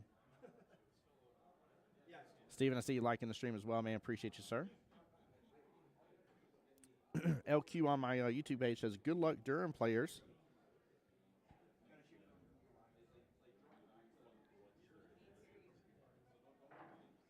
Or I'm sorry, is it Durham? Am I saying that incorrectly, guys? Feel free to correct me on that stuff. Please do bear with me. Good try by Charlie on the cut.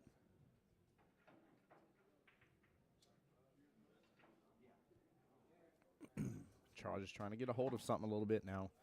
He does have the lead, but we saw that within a matter of probably 4 minutes maybe total, we saw a complete reversal a moment ago on the live stream to where the every bit of the lead that the opponent had dissipated real fast.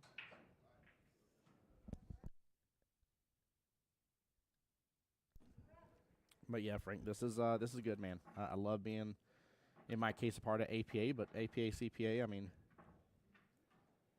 it's amazing to know how much work and dedication and time and effort has went into making this whole community what it is.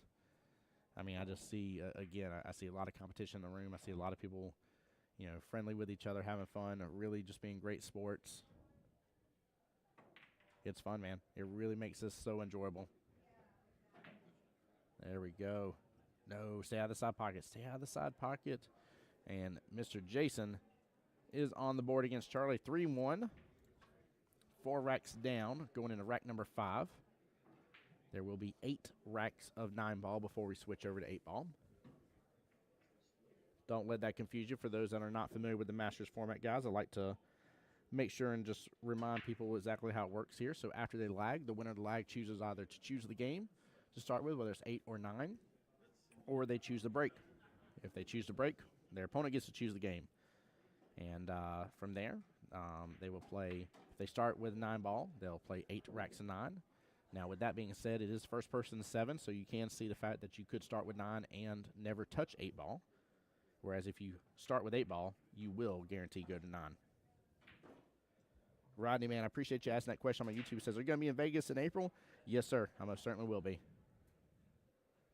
Now, while I'm in Vegas in April, I will be there on behalf of Jacksonville APA, the official home to the Voice of Jacksonville Pool, and I'll be chasing around our local Jacksonville teams. But one day, hope, dream, and desire is to be in that Pool Dog Arena. Barb over here for team Mr. J-Dub.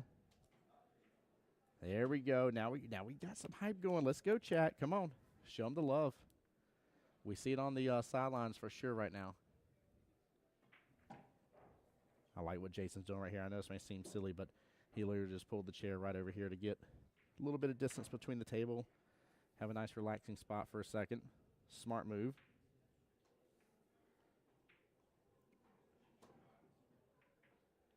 LQ, thank you so much. LQ said you said it right. My wife is playing this event for Women's League. Let's go then. She's a 2. Thank you, Jacksonville, for streaming this. Hey, it's our honor and pleasure.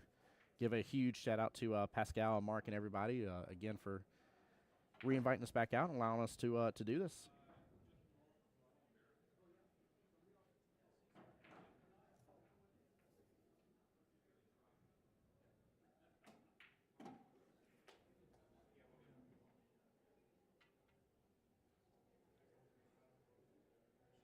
Hey, Bart, I see you liking the channel as well. Thank you so much. Appreciate you. Rodney on the YouTube says, would love to shake the hand of the voice. Understand about representing your teams. Yes. Hey, my friend, it won't be hard to spot me. I'll be the man running around with some cameras and stuff. Okay, so I think I had it better the first time. Durham, easy on the H. It ain't Durham. It's Durham.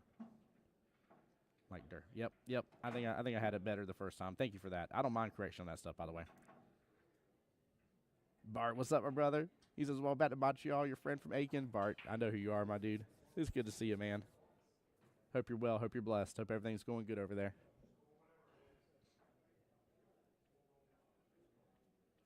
Bart's a troublemaker. Don't let him fool you, okay? Don't let him fool you at all.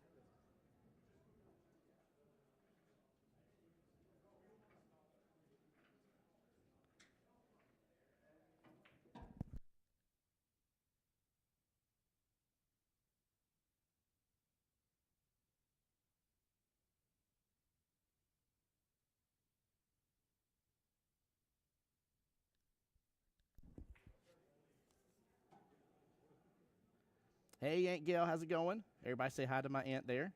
And yes, that is my legit aunt, by the way. She says, where you at, my nephew? I'm in Montreal. We're over in Canada now.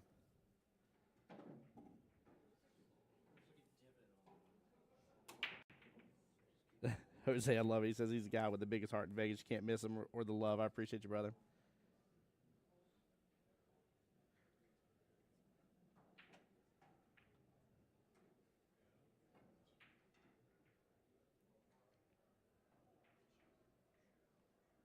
Going for the snooker. Looks like you got him clipped there. That should be a tough leave now. I don't know if Jason here can follow the same pathing. So I don't know if he got that cue ball back a little bit.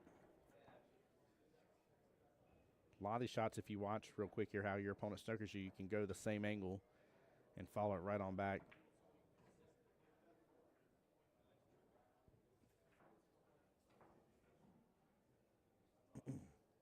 Great question. Rodney over here, me talking to Facebook here.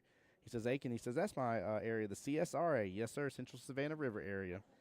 He said, my team is also going to be in Orlando. Are you going to be there for the Invitational? Yes, sir. Yes, I will be in the Orlando Invitational. Huge shout out to Miss Kim Spurgeon there for that.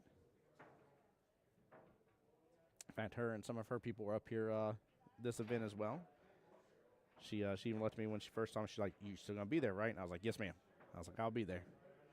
Bells and whistles on.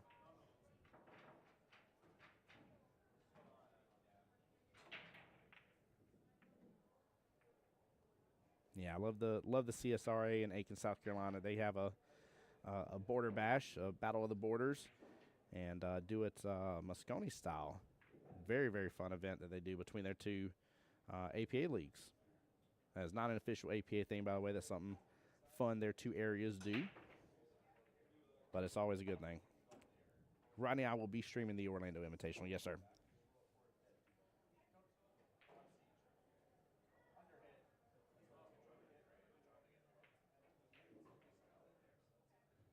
There you go. Nice stroke there by Charlie. Nice little follow-up here. And then I'd like to see him get an angle from this 5 to get a break into that 6-7 situation. That's exactly what needs to be looking at right now is where do you want that cue ball to guarantee a normal shot on the 5, nothing difficult, and to get the breakout. You know, so he can make that 5. He can draw back. He can make the 5 top right. He can barely follow through, make the 5 in the right-hand side pocket. He can go force foul a lot, make the 5 bottom right. I mean, you can make that 5 across the table. You want to look at where you're going to get the breakout. And that's what he's doing right now.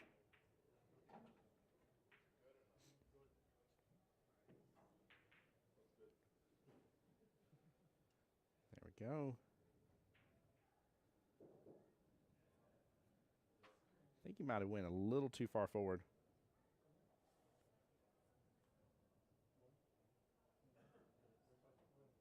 Ronnie says, now come on, I hear you streaming these events, never heard about the games you play in.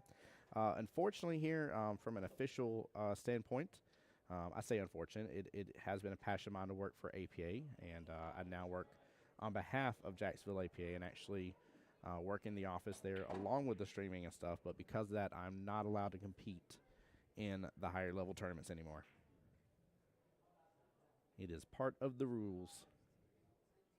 But it's all good though. I still play a little bit when I can. Hoping when I go in Vegas this year, I'll get in a couple mini manias. Really, really want to get in a couple minis.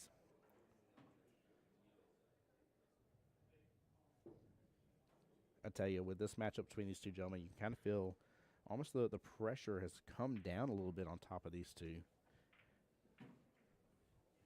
Both of them understanding right off the bat what level of tone this can set for the rest of the event.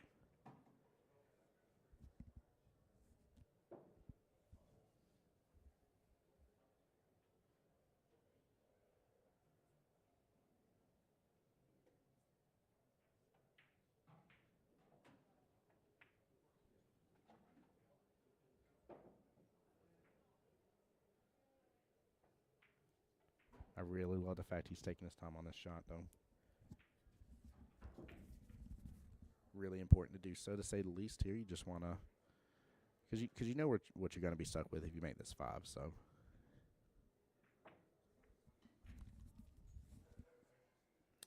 Rodney, that's correct. Not allowed like a league operator. Yep. Yeah, because I actually work in the office and do specific tasks here. I'm definitely treated in the same category, if you will, in that regards. It was something I had to give up, unfortunately. But again, I still enjoy what I do, and again, APA has been a major passion of mine, and I think if I can put forth some work and effort, and be able to help lead people into that passion as well, and kind of show them what both the CPA here and the APA really are, and how well the organization is. If I can do that and get some more people involved, man, it's all worth it. I don't want people really missing out on this. If pool is something you're even somewhat interested in, you should not be missing out on this.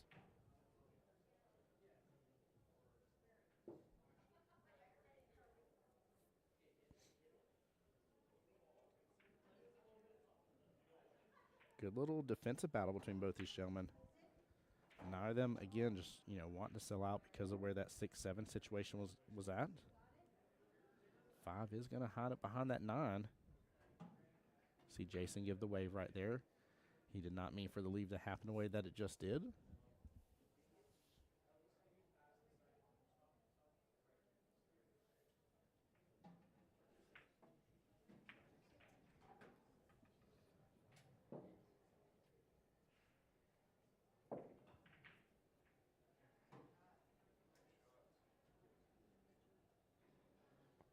Smooth stroke here, trying to clip on over.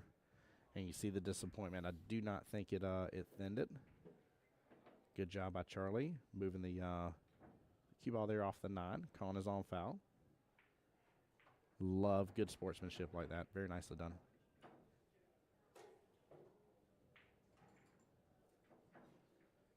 Chat, make sure you give these two gentlemen some good props here.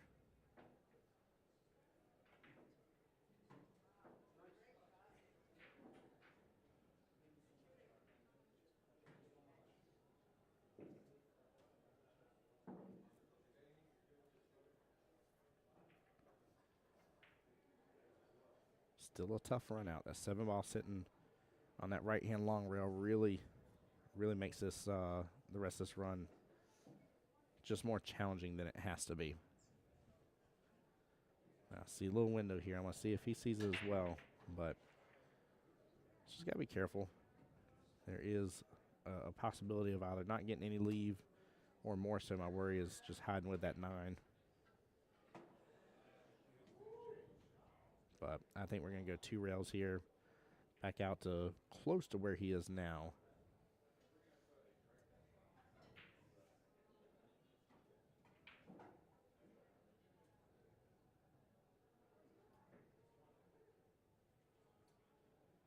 Guys, also at any of these events too, don't hesitate if you're nearby. I am the world's worst about getting some photos and stuff with people, but I love if people come over, get a photo of us together, tag me in your post. Show the love and support here if and when you can, but don't ever hesitate to do so. I may be working, maybe busy behind the mic, but never too busy to say hello and show you some love.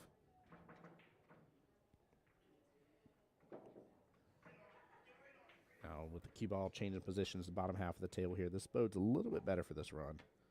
Nice smooth stroke. Charlie is behind that 9. Yeah, he is. It was tough not to be. It was very, very tough not to be. Because either you're going to overshoot it too far and leave yourself with possibly like a back bank in that left-hand side pocket, or you're going to undershoot it and be behind the 9 a little bit. Looks like he can get a clip into it, though. Get a good hit. Honestly, if he can get a good, well, no, he's going for a Masse. Yeah, he's going for a Masse here.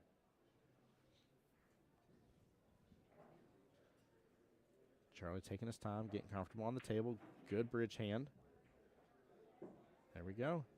Good hit. Cue ball and the 7 are going to kind of parallel over with each other a little bit and clip right up on top. That leave will do phenomenally. Tough situation for Jason to get himself out of.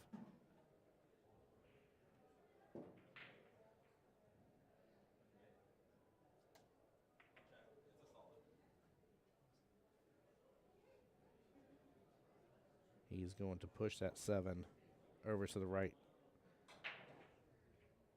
In almost any direction he goes right now. And because that is very, very tempting that it will open up a shot for Charlie. And he knows he cannot let his opponent be up 4-1. I love the question here, and chat already answering it on the YouTube side. Says, are most of these guys skill level 9s?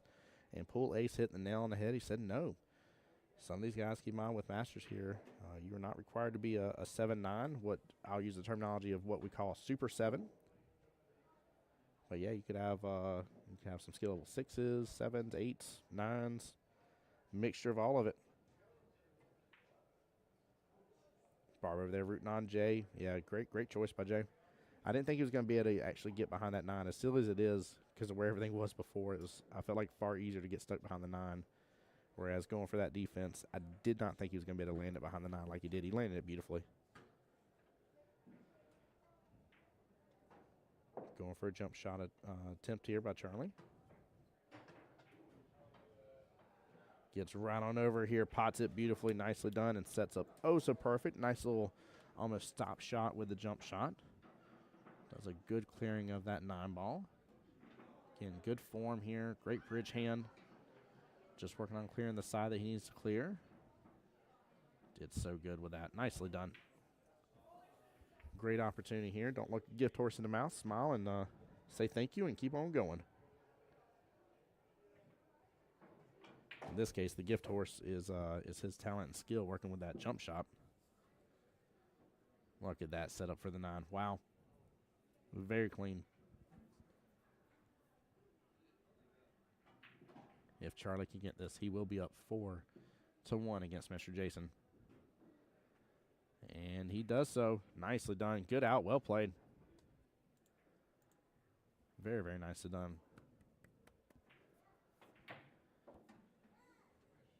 Wow.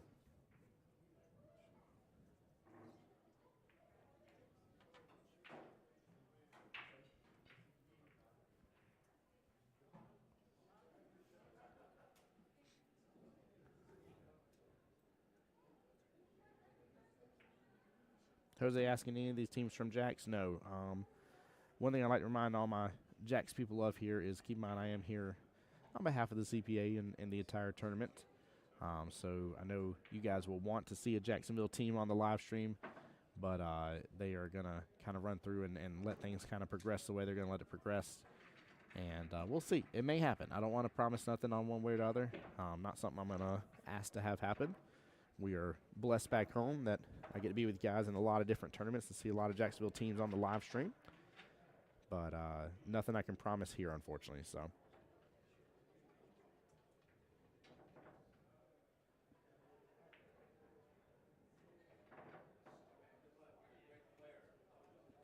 Four to 1 in the race 7. 5 racks down of 9 ball. 3 racks to go.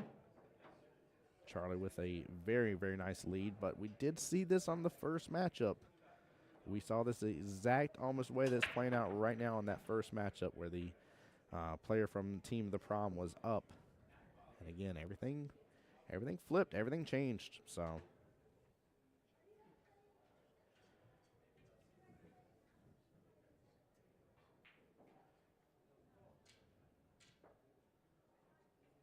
All right, here we go. Charles going to take a quick look at the rack, I'm assuming. Nope, he feels confident in everything. Off to the races we go.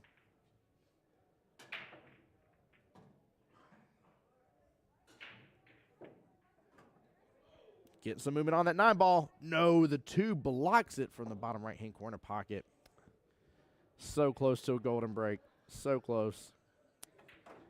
Man.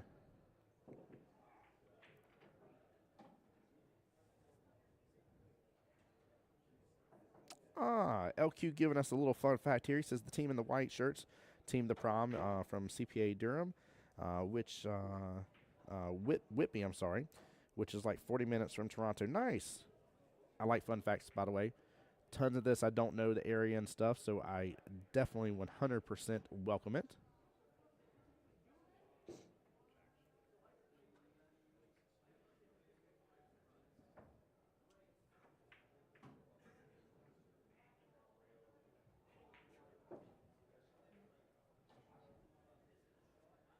And Charlie in a big pickle here.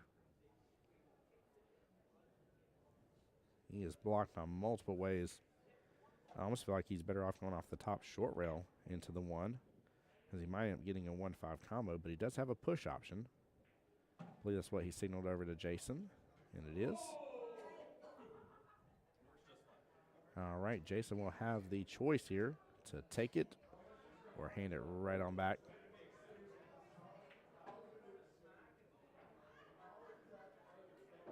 Tell you, I'm really enjoying these 2 teams on the stream. Again, you're seeing a good camaraderie between all of them. See them kind of talking on the sidelines a little bit, having a good time. I've seen multiple people coming by for both sets of teams by the luck of it.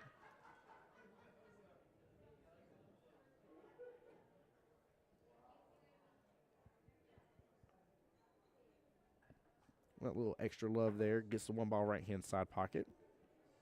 2's open up just fine for the bottom right. He's going to clip this, come off that right-hand long rail. And hopefully get back out center of the table. There we go. He pulls it right on back. Nicely done. He's right in that center zone. Pool Ace asking a great question here. He says, didn't think APA/CPA had a push. Masters League only. You're allowed to push. And in Masters League, you're allowed to use specialty cues such as a jump cue as well. Great question here. Ronnie says, how many left on 9 ball? You're talking about how many games left on 9 ball? This is rack number 6 out of 8. Now, we may or may not reach that depending on how this score goes. Obviously, it is first player to 7, so there is still the possibility that we do not leave the 9 ball sector here. But, yeah, great question, though, Pool Ace. I appreciate it.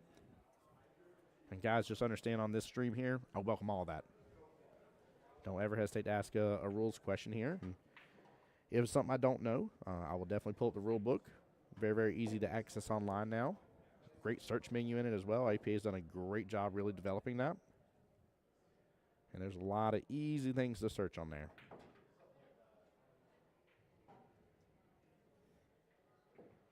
There we go. Get right back upfield. Good angle for the 5. Keep rolling, cue ball.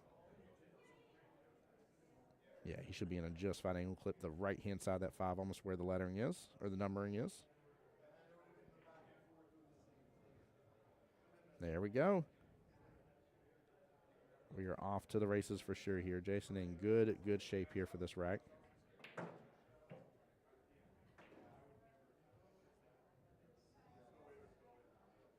He meant to come out a little bit more on that, but the back cut is doable. End up going 2, possibly 3 rails to get back down bottom left-hand quadrant of the table here for the 9. The only thing he's got to be careful of is there is that scratch potential. I don't think he has as much to worry about. If I'm kind of tracking this properly based on the camera here, I think he's going to hit very close to that top right-hand corner pocket, but I think he's going to hit on the left-hand side of it just a little bit.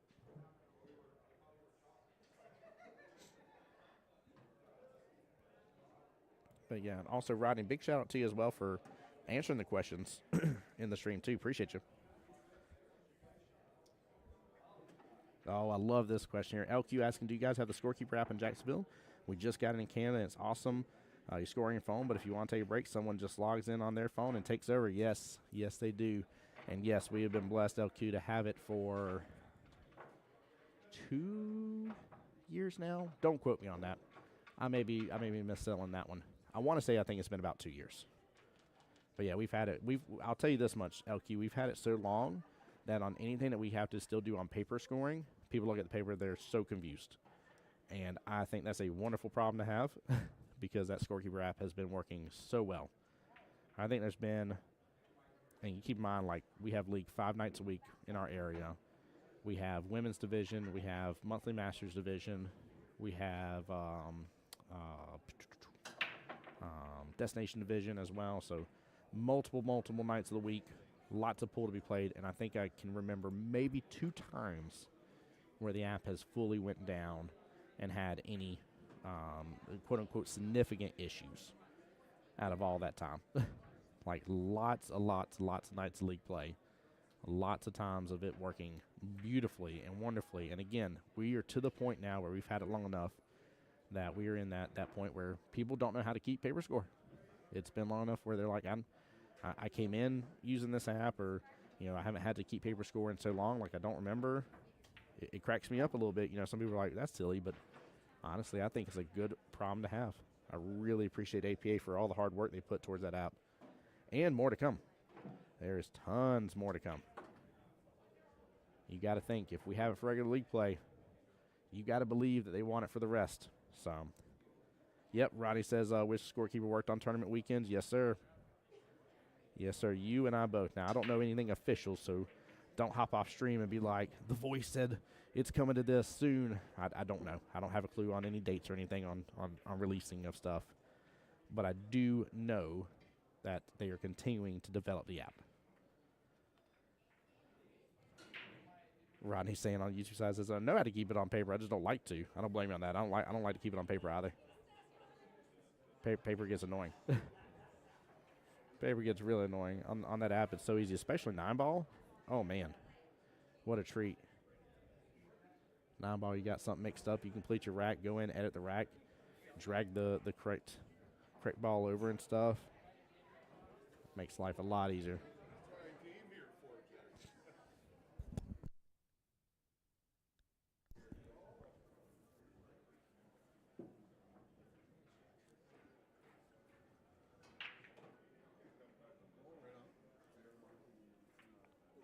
There we go. Nice little defensive leave here by Jason. I love the play.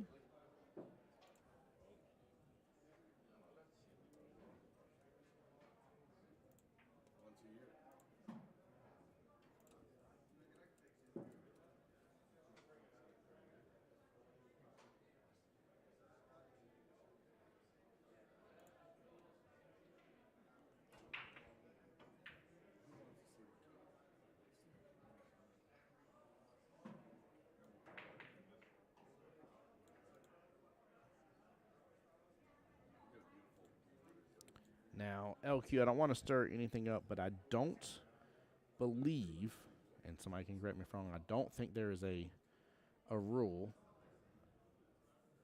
that will allow you to not use the magic rack. So I think it's just a matter of both teams have. Yep, you literally typed out as I said. I think it's a matter of both teams having to agree, right?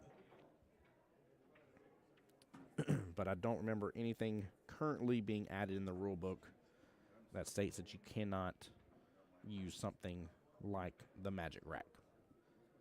I think it's still within the rule book about all the other normal aspects of racking of, placement of 8-ball in the center, 1-ball in the front, 9-ball in the center for 9-ball, et cetera, like that. But I do not remember anything being in there that specifically states that you cannot use it. Now, with that being said, if you haven't tried these Predator racks, though, and I'm not just trying to, float somebody's boat here, give them a try. The floating racks are actually really fun. I enjoy them a lot, personally. We have one of our host locations that has 7-foot Predator tables in it back in Jacksonville. Shout out to 9-Ball North. And they have all the floating racks from Predator. They're actually pretty nice. Good shot there. Nicely done. That was a good attempt by Charlie there, trying to get that one-rail kick a second ago. I didn't give him a shout-out. But that definitely was a good try.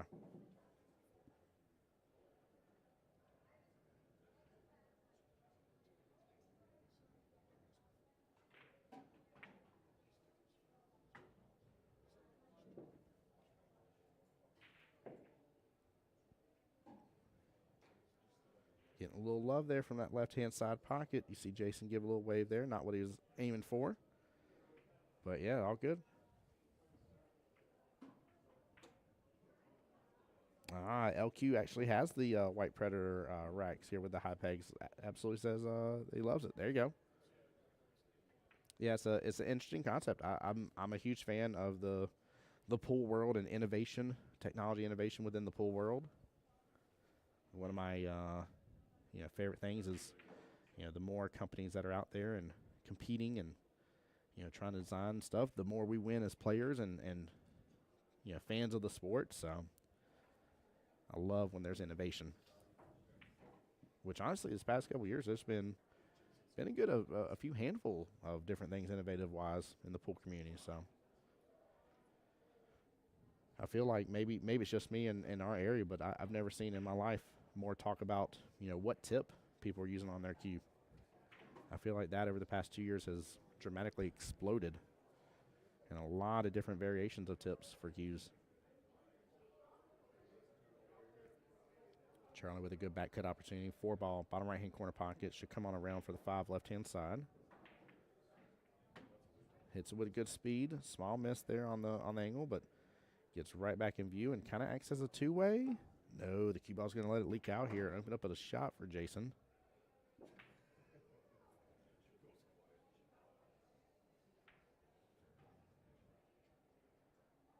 Ronnie says never tried the high racks before, but the magic rack is awesome. Yeah.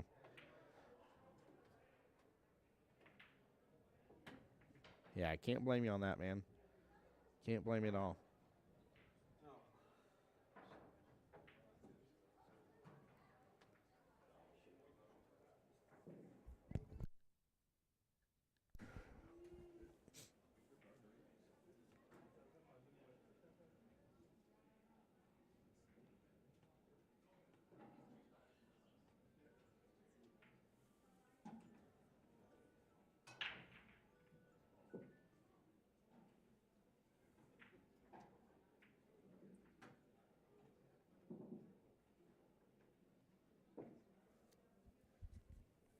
Tough predicament here.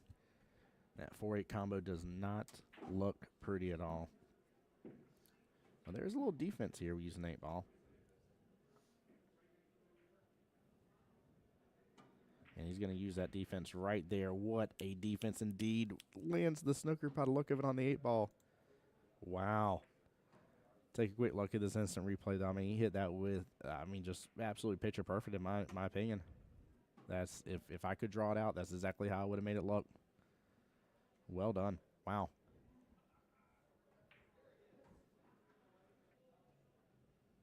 Ooh, Jason might have enough room to go off the 1 rail. He's looking.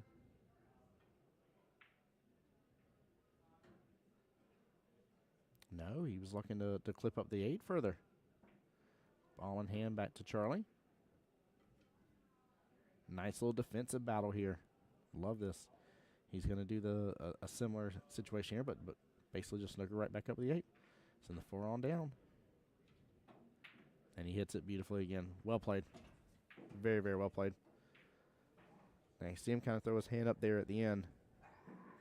I don't think he has anything to worry about here, though. I mean, granted, they have a better point of view at the table, but I think he set himself up for pretty good success here.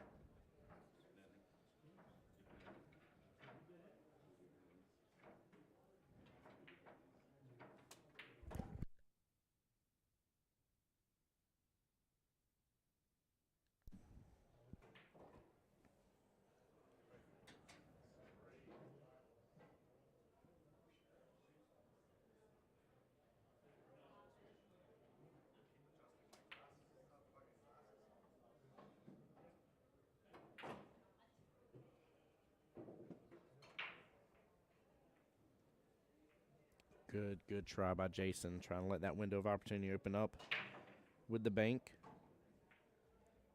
But Charlie will now be gifted what he has been hunting right now, and that is ball in hand on this rack. Actually, that 5 is not makeable, which it shouldn't be in that left-hand side pocket. I was about to say, I like a little force following that left-hand side. I like that a lot. He can set himself up pretty good here. you go. Nice smooth stroke. Comes off the rail just a tiny bit. From here, he's going to hit that 5 top left-hand corner pocket, come off that left-hand long rail. Come on back over. Just like that. Look at that. Almost dead center of the table, too. Anytime you can get in between, if you look at the diamond above and the diamond below that left-hand and right-hand side pocket, and getting that kind of center zone of the table here, you are setting yourself up for pretty good success. You got to think, even with it being a 7-foot table here, if you're in that center zone, you're probably only about 3.5 feet from your next shot. Same thing on 9-foot tables, too. Like, you watch a lot of the pros on the super high-end tables here, they're very much working hard to get kind of back in that center zone area where they're really trying to cut the table length in half. Less can go wrong on a shorter distance shot.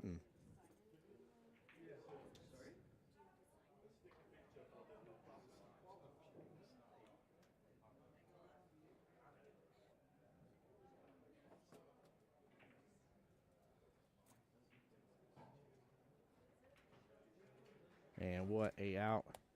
Nicely done. Very, very well ran. Charlie will be on the hill first, 6-1 against Jason. Team the Problem has continued to be nothing short of a problem against We Get a Game Right. And now we are back in a extreme uphill battle here for Jason. Would love to see him turn this around, but it is not going to be easy. At this point, he's got to play a fairly, I don't want to say flawless game, but a very, very high percentage shot-making choice game. And he is somewhat at this point dependent upon Charlie making a mistake.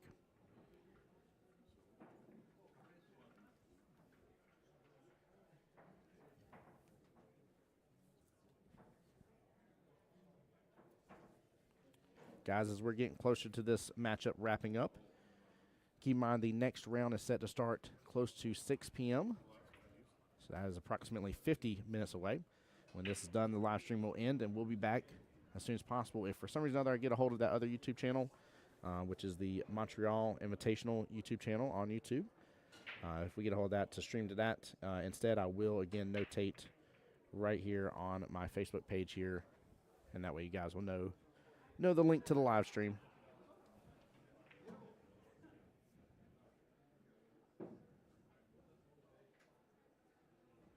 Rodney, such kind words here.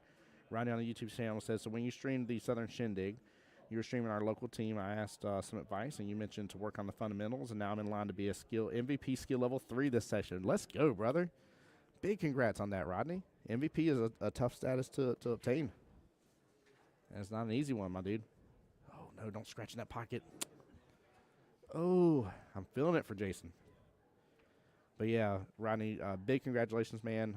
Fundamentals, you'll hear that terminology from a lot of the pros. I won't even lie and act like I'm not cheating from some of the greats here when I've heard them talk about stuff before as for what you work on. But you got to have the basics down pat, right? Like, you don't learn how to spell a bunch of words first in life. You learn the alphabet, right? Same thing in pool, same thing in everything. You get the basics down pat, because when you start advancing, when you start pushing your game forward and you start attempting new things, you're going to naturally fail. And when you fail, you need something to fall back onto, and that's your basic setup, your basic fundamentals. Hey, this is how I'm holding my cue. This is my stroke. This is me learning and knowing how to hit center ball, right? So many players, like I've seen players try to learn how to do a draw shot before they even hit center ball, and like they can't hit center ball to save their life, but they're trying to do a draw shot. It makes no sense in the world. You want to learn the basics and the fundamentals first of your game before you go pushing it forward. Because, again, once you go to push forward, you're going to have rejection. You're going to mess up. You're going to get discouraged from time to time. You fall right back in line into those fundamentals, build those right back up, go push forward again. Boom. You keep rinse, wash, repeating, your game will absolutely excel. 100% will.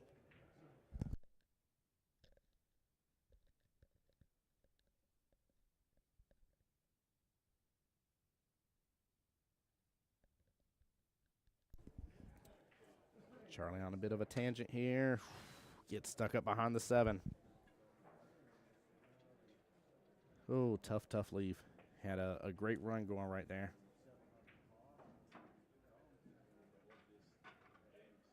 Jason gets the ball in hand with what's left on the table and with everything going.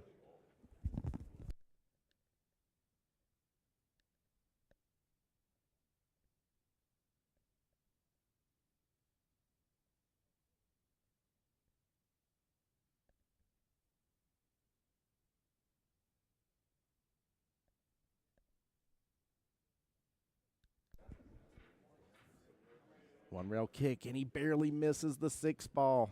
Oh, very unfortunate.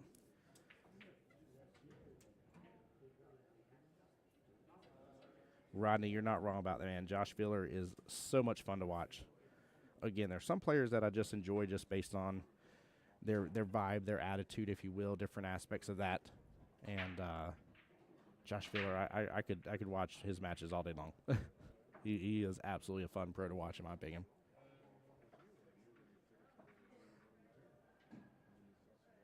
Nice smooth stroke here. Jason keeping it very simple.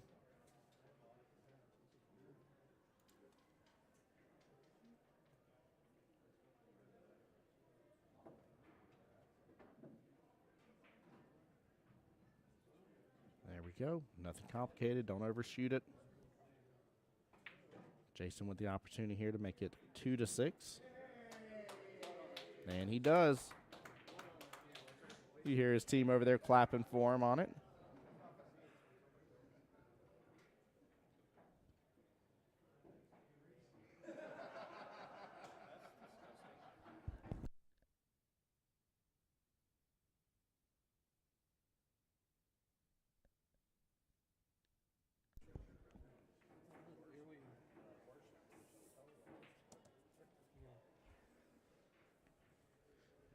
All right, Jason finally getting another rack underway here.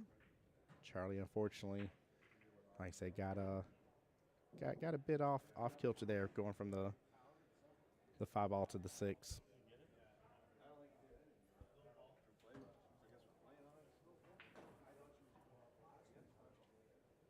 Melissa over there on the Facebook side saying, "Nice, Jay." Yep. Give Jay some props here. Give him some love. Give him some support.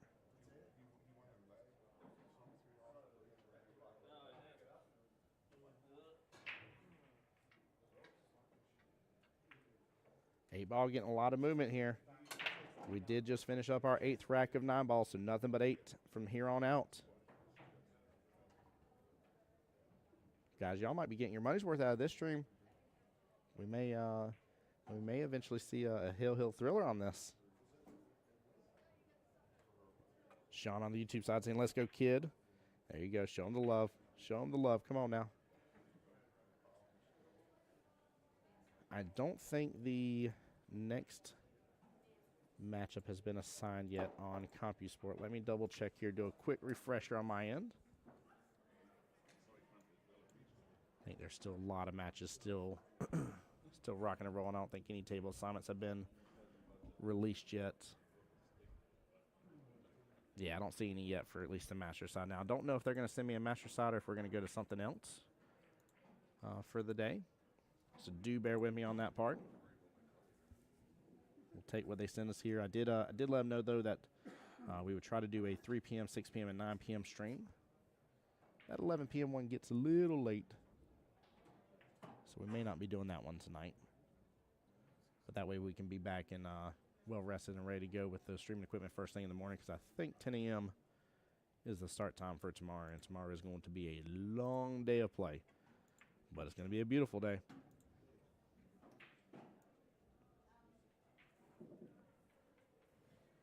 Yeah, looking at the 9-ball side of the bracket here, looks like 10 a.m. is when most things kick off tomorrow morning. Looks like the same thing for the 8-ball division. Let's see, ladies play tonight at 6 and at 9. And then, oh, wow, ladies start early at 8 a.m. I might be able to sneak in for one of those, actually. We might see what we can make happen. Might see what we can make happen, chat. Want to give the ladies some love, too, so.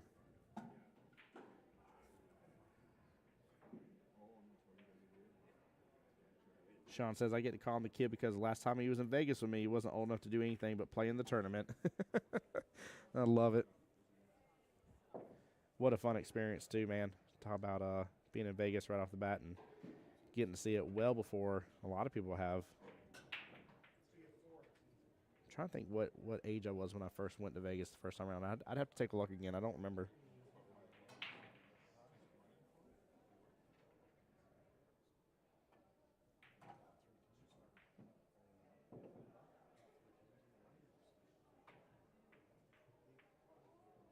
Got a little cluster here with the 5-7, grouped up with the cue ball.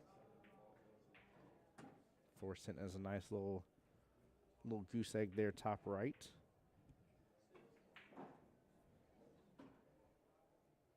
And it's blocking that pocket from the 3 by the look of it. Now there is probably room if you're up high enough to roll the 8 into the kind of rail 4 and still pot it or take over the pocket. This rack may be interesting. I like the leave idea that Jason just did. Charlie may take advantage of this leave here, go for that combo, but ultimately go and break up some of his problem there. Looks like he's got a clear window. Should be for that 10 ball bottom right, but I really like the idea of going for this combo. Take out your problem balls right off the bat.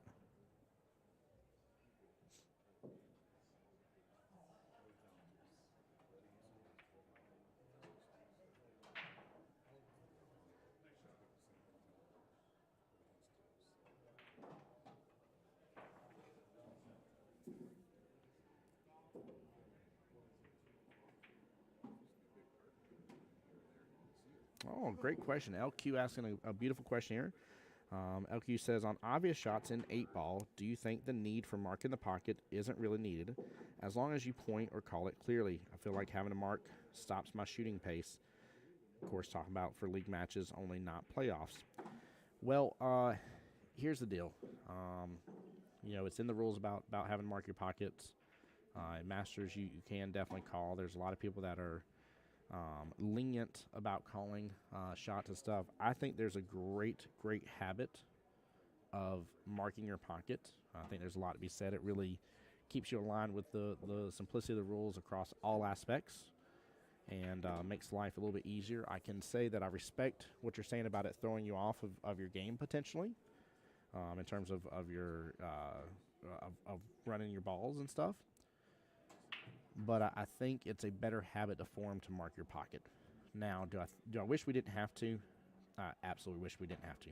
I watched before where there was a 8-ball that was sitting almost out right. I'm talking about right outside the pocket. I mean, it was still within range of the pocket points essentially, and the other team got the point because the player didn't mark the pocket, and it was a dead obvious shot. There was no other way to make it elsewhere. You weren't going to be trying to make it elsewhere. There was no reason to try to. There was no excuse in the world that you could give to be like, I didn't know he was going for that pocket. So, I think one part of me says, hey, that sucks. Other part of me, I'm a huge fan of rules, so.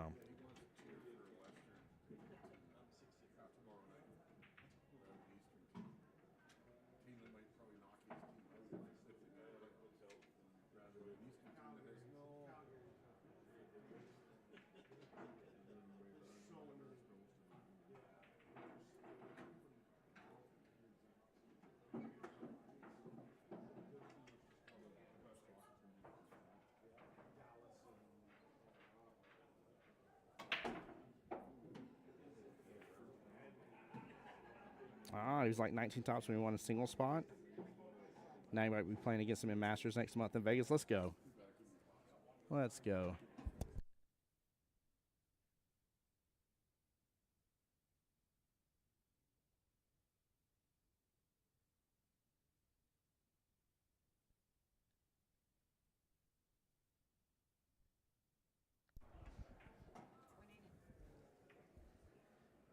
I just had one of my people from Jacksonville stop by the stream table here, Miss Mary Turner.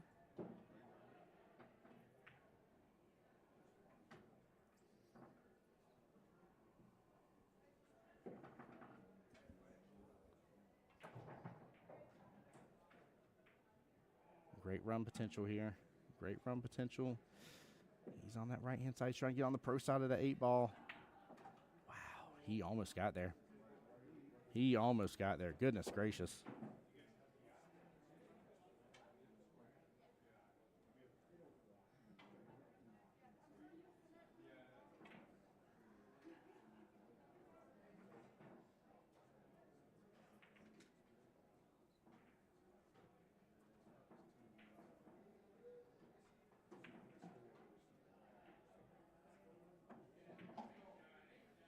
For that back bank. And what an out here. Way to win it. Charlie with Team The Problem getting the win 7-2 overall against, we get a game, right? And with that here, that will give them their second team points and close out this very, very first match of the day here. Guys, for those who don't know me, my name is Tim Jones here, and it has been my honor and pleasure to give you the first live stream of Montreal. Guys, stay tuned. Take a look. We'll get things started up around 6 p.m. here for the next matchup. Again, I don't know whether we're going to have Masters, ladies, what we're going to have over here, but we'll get you some more live streams going throughout the day. So don't miss out. Y'all, as always, take care, be blessed, and I'll see you guys in the next live stream, though. But big congrats here to Team The Problem.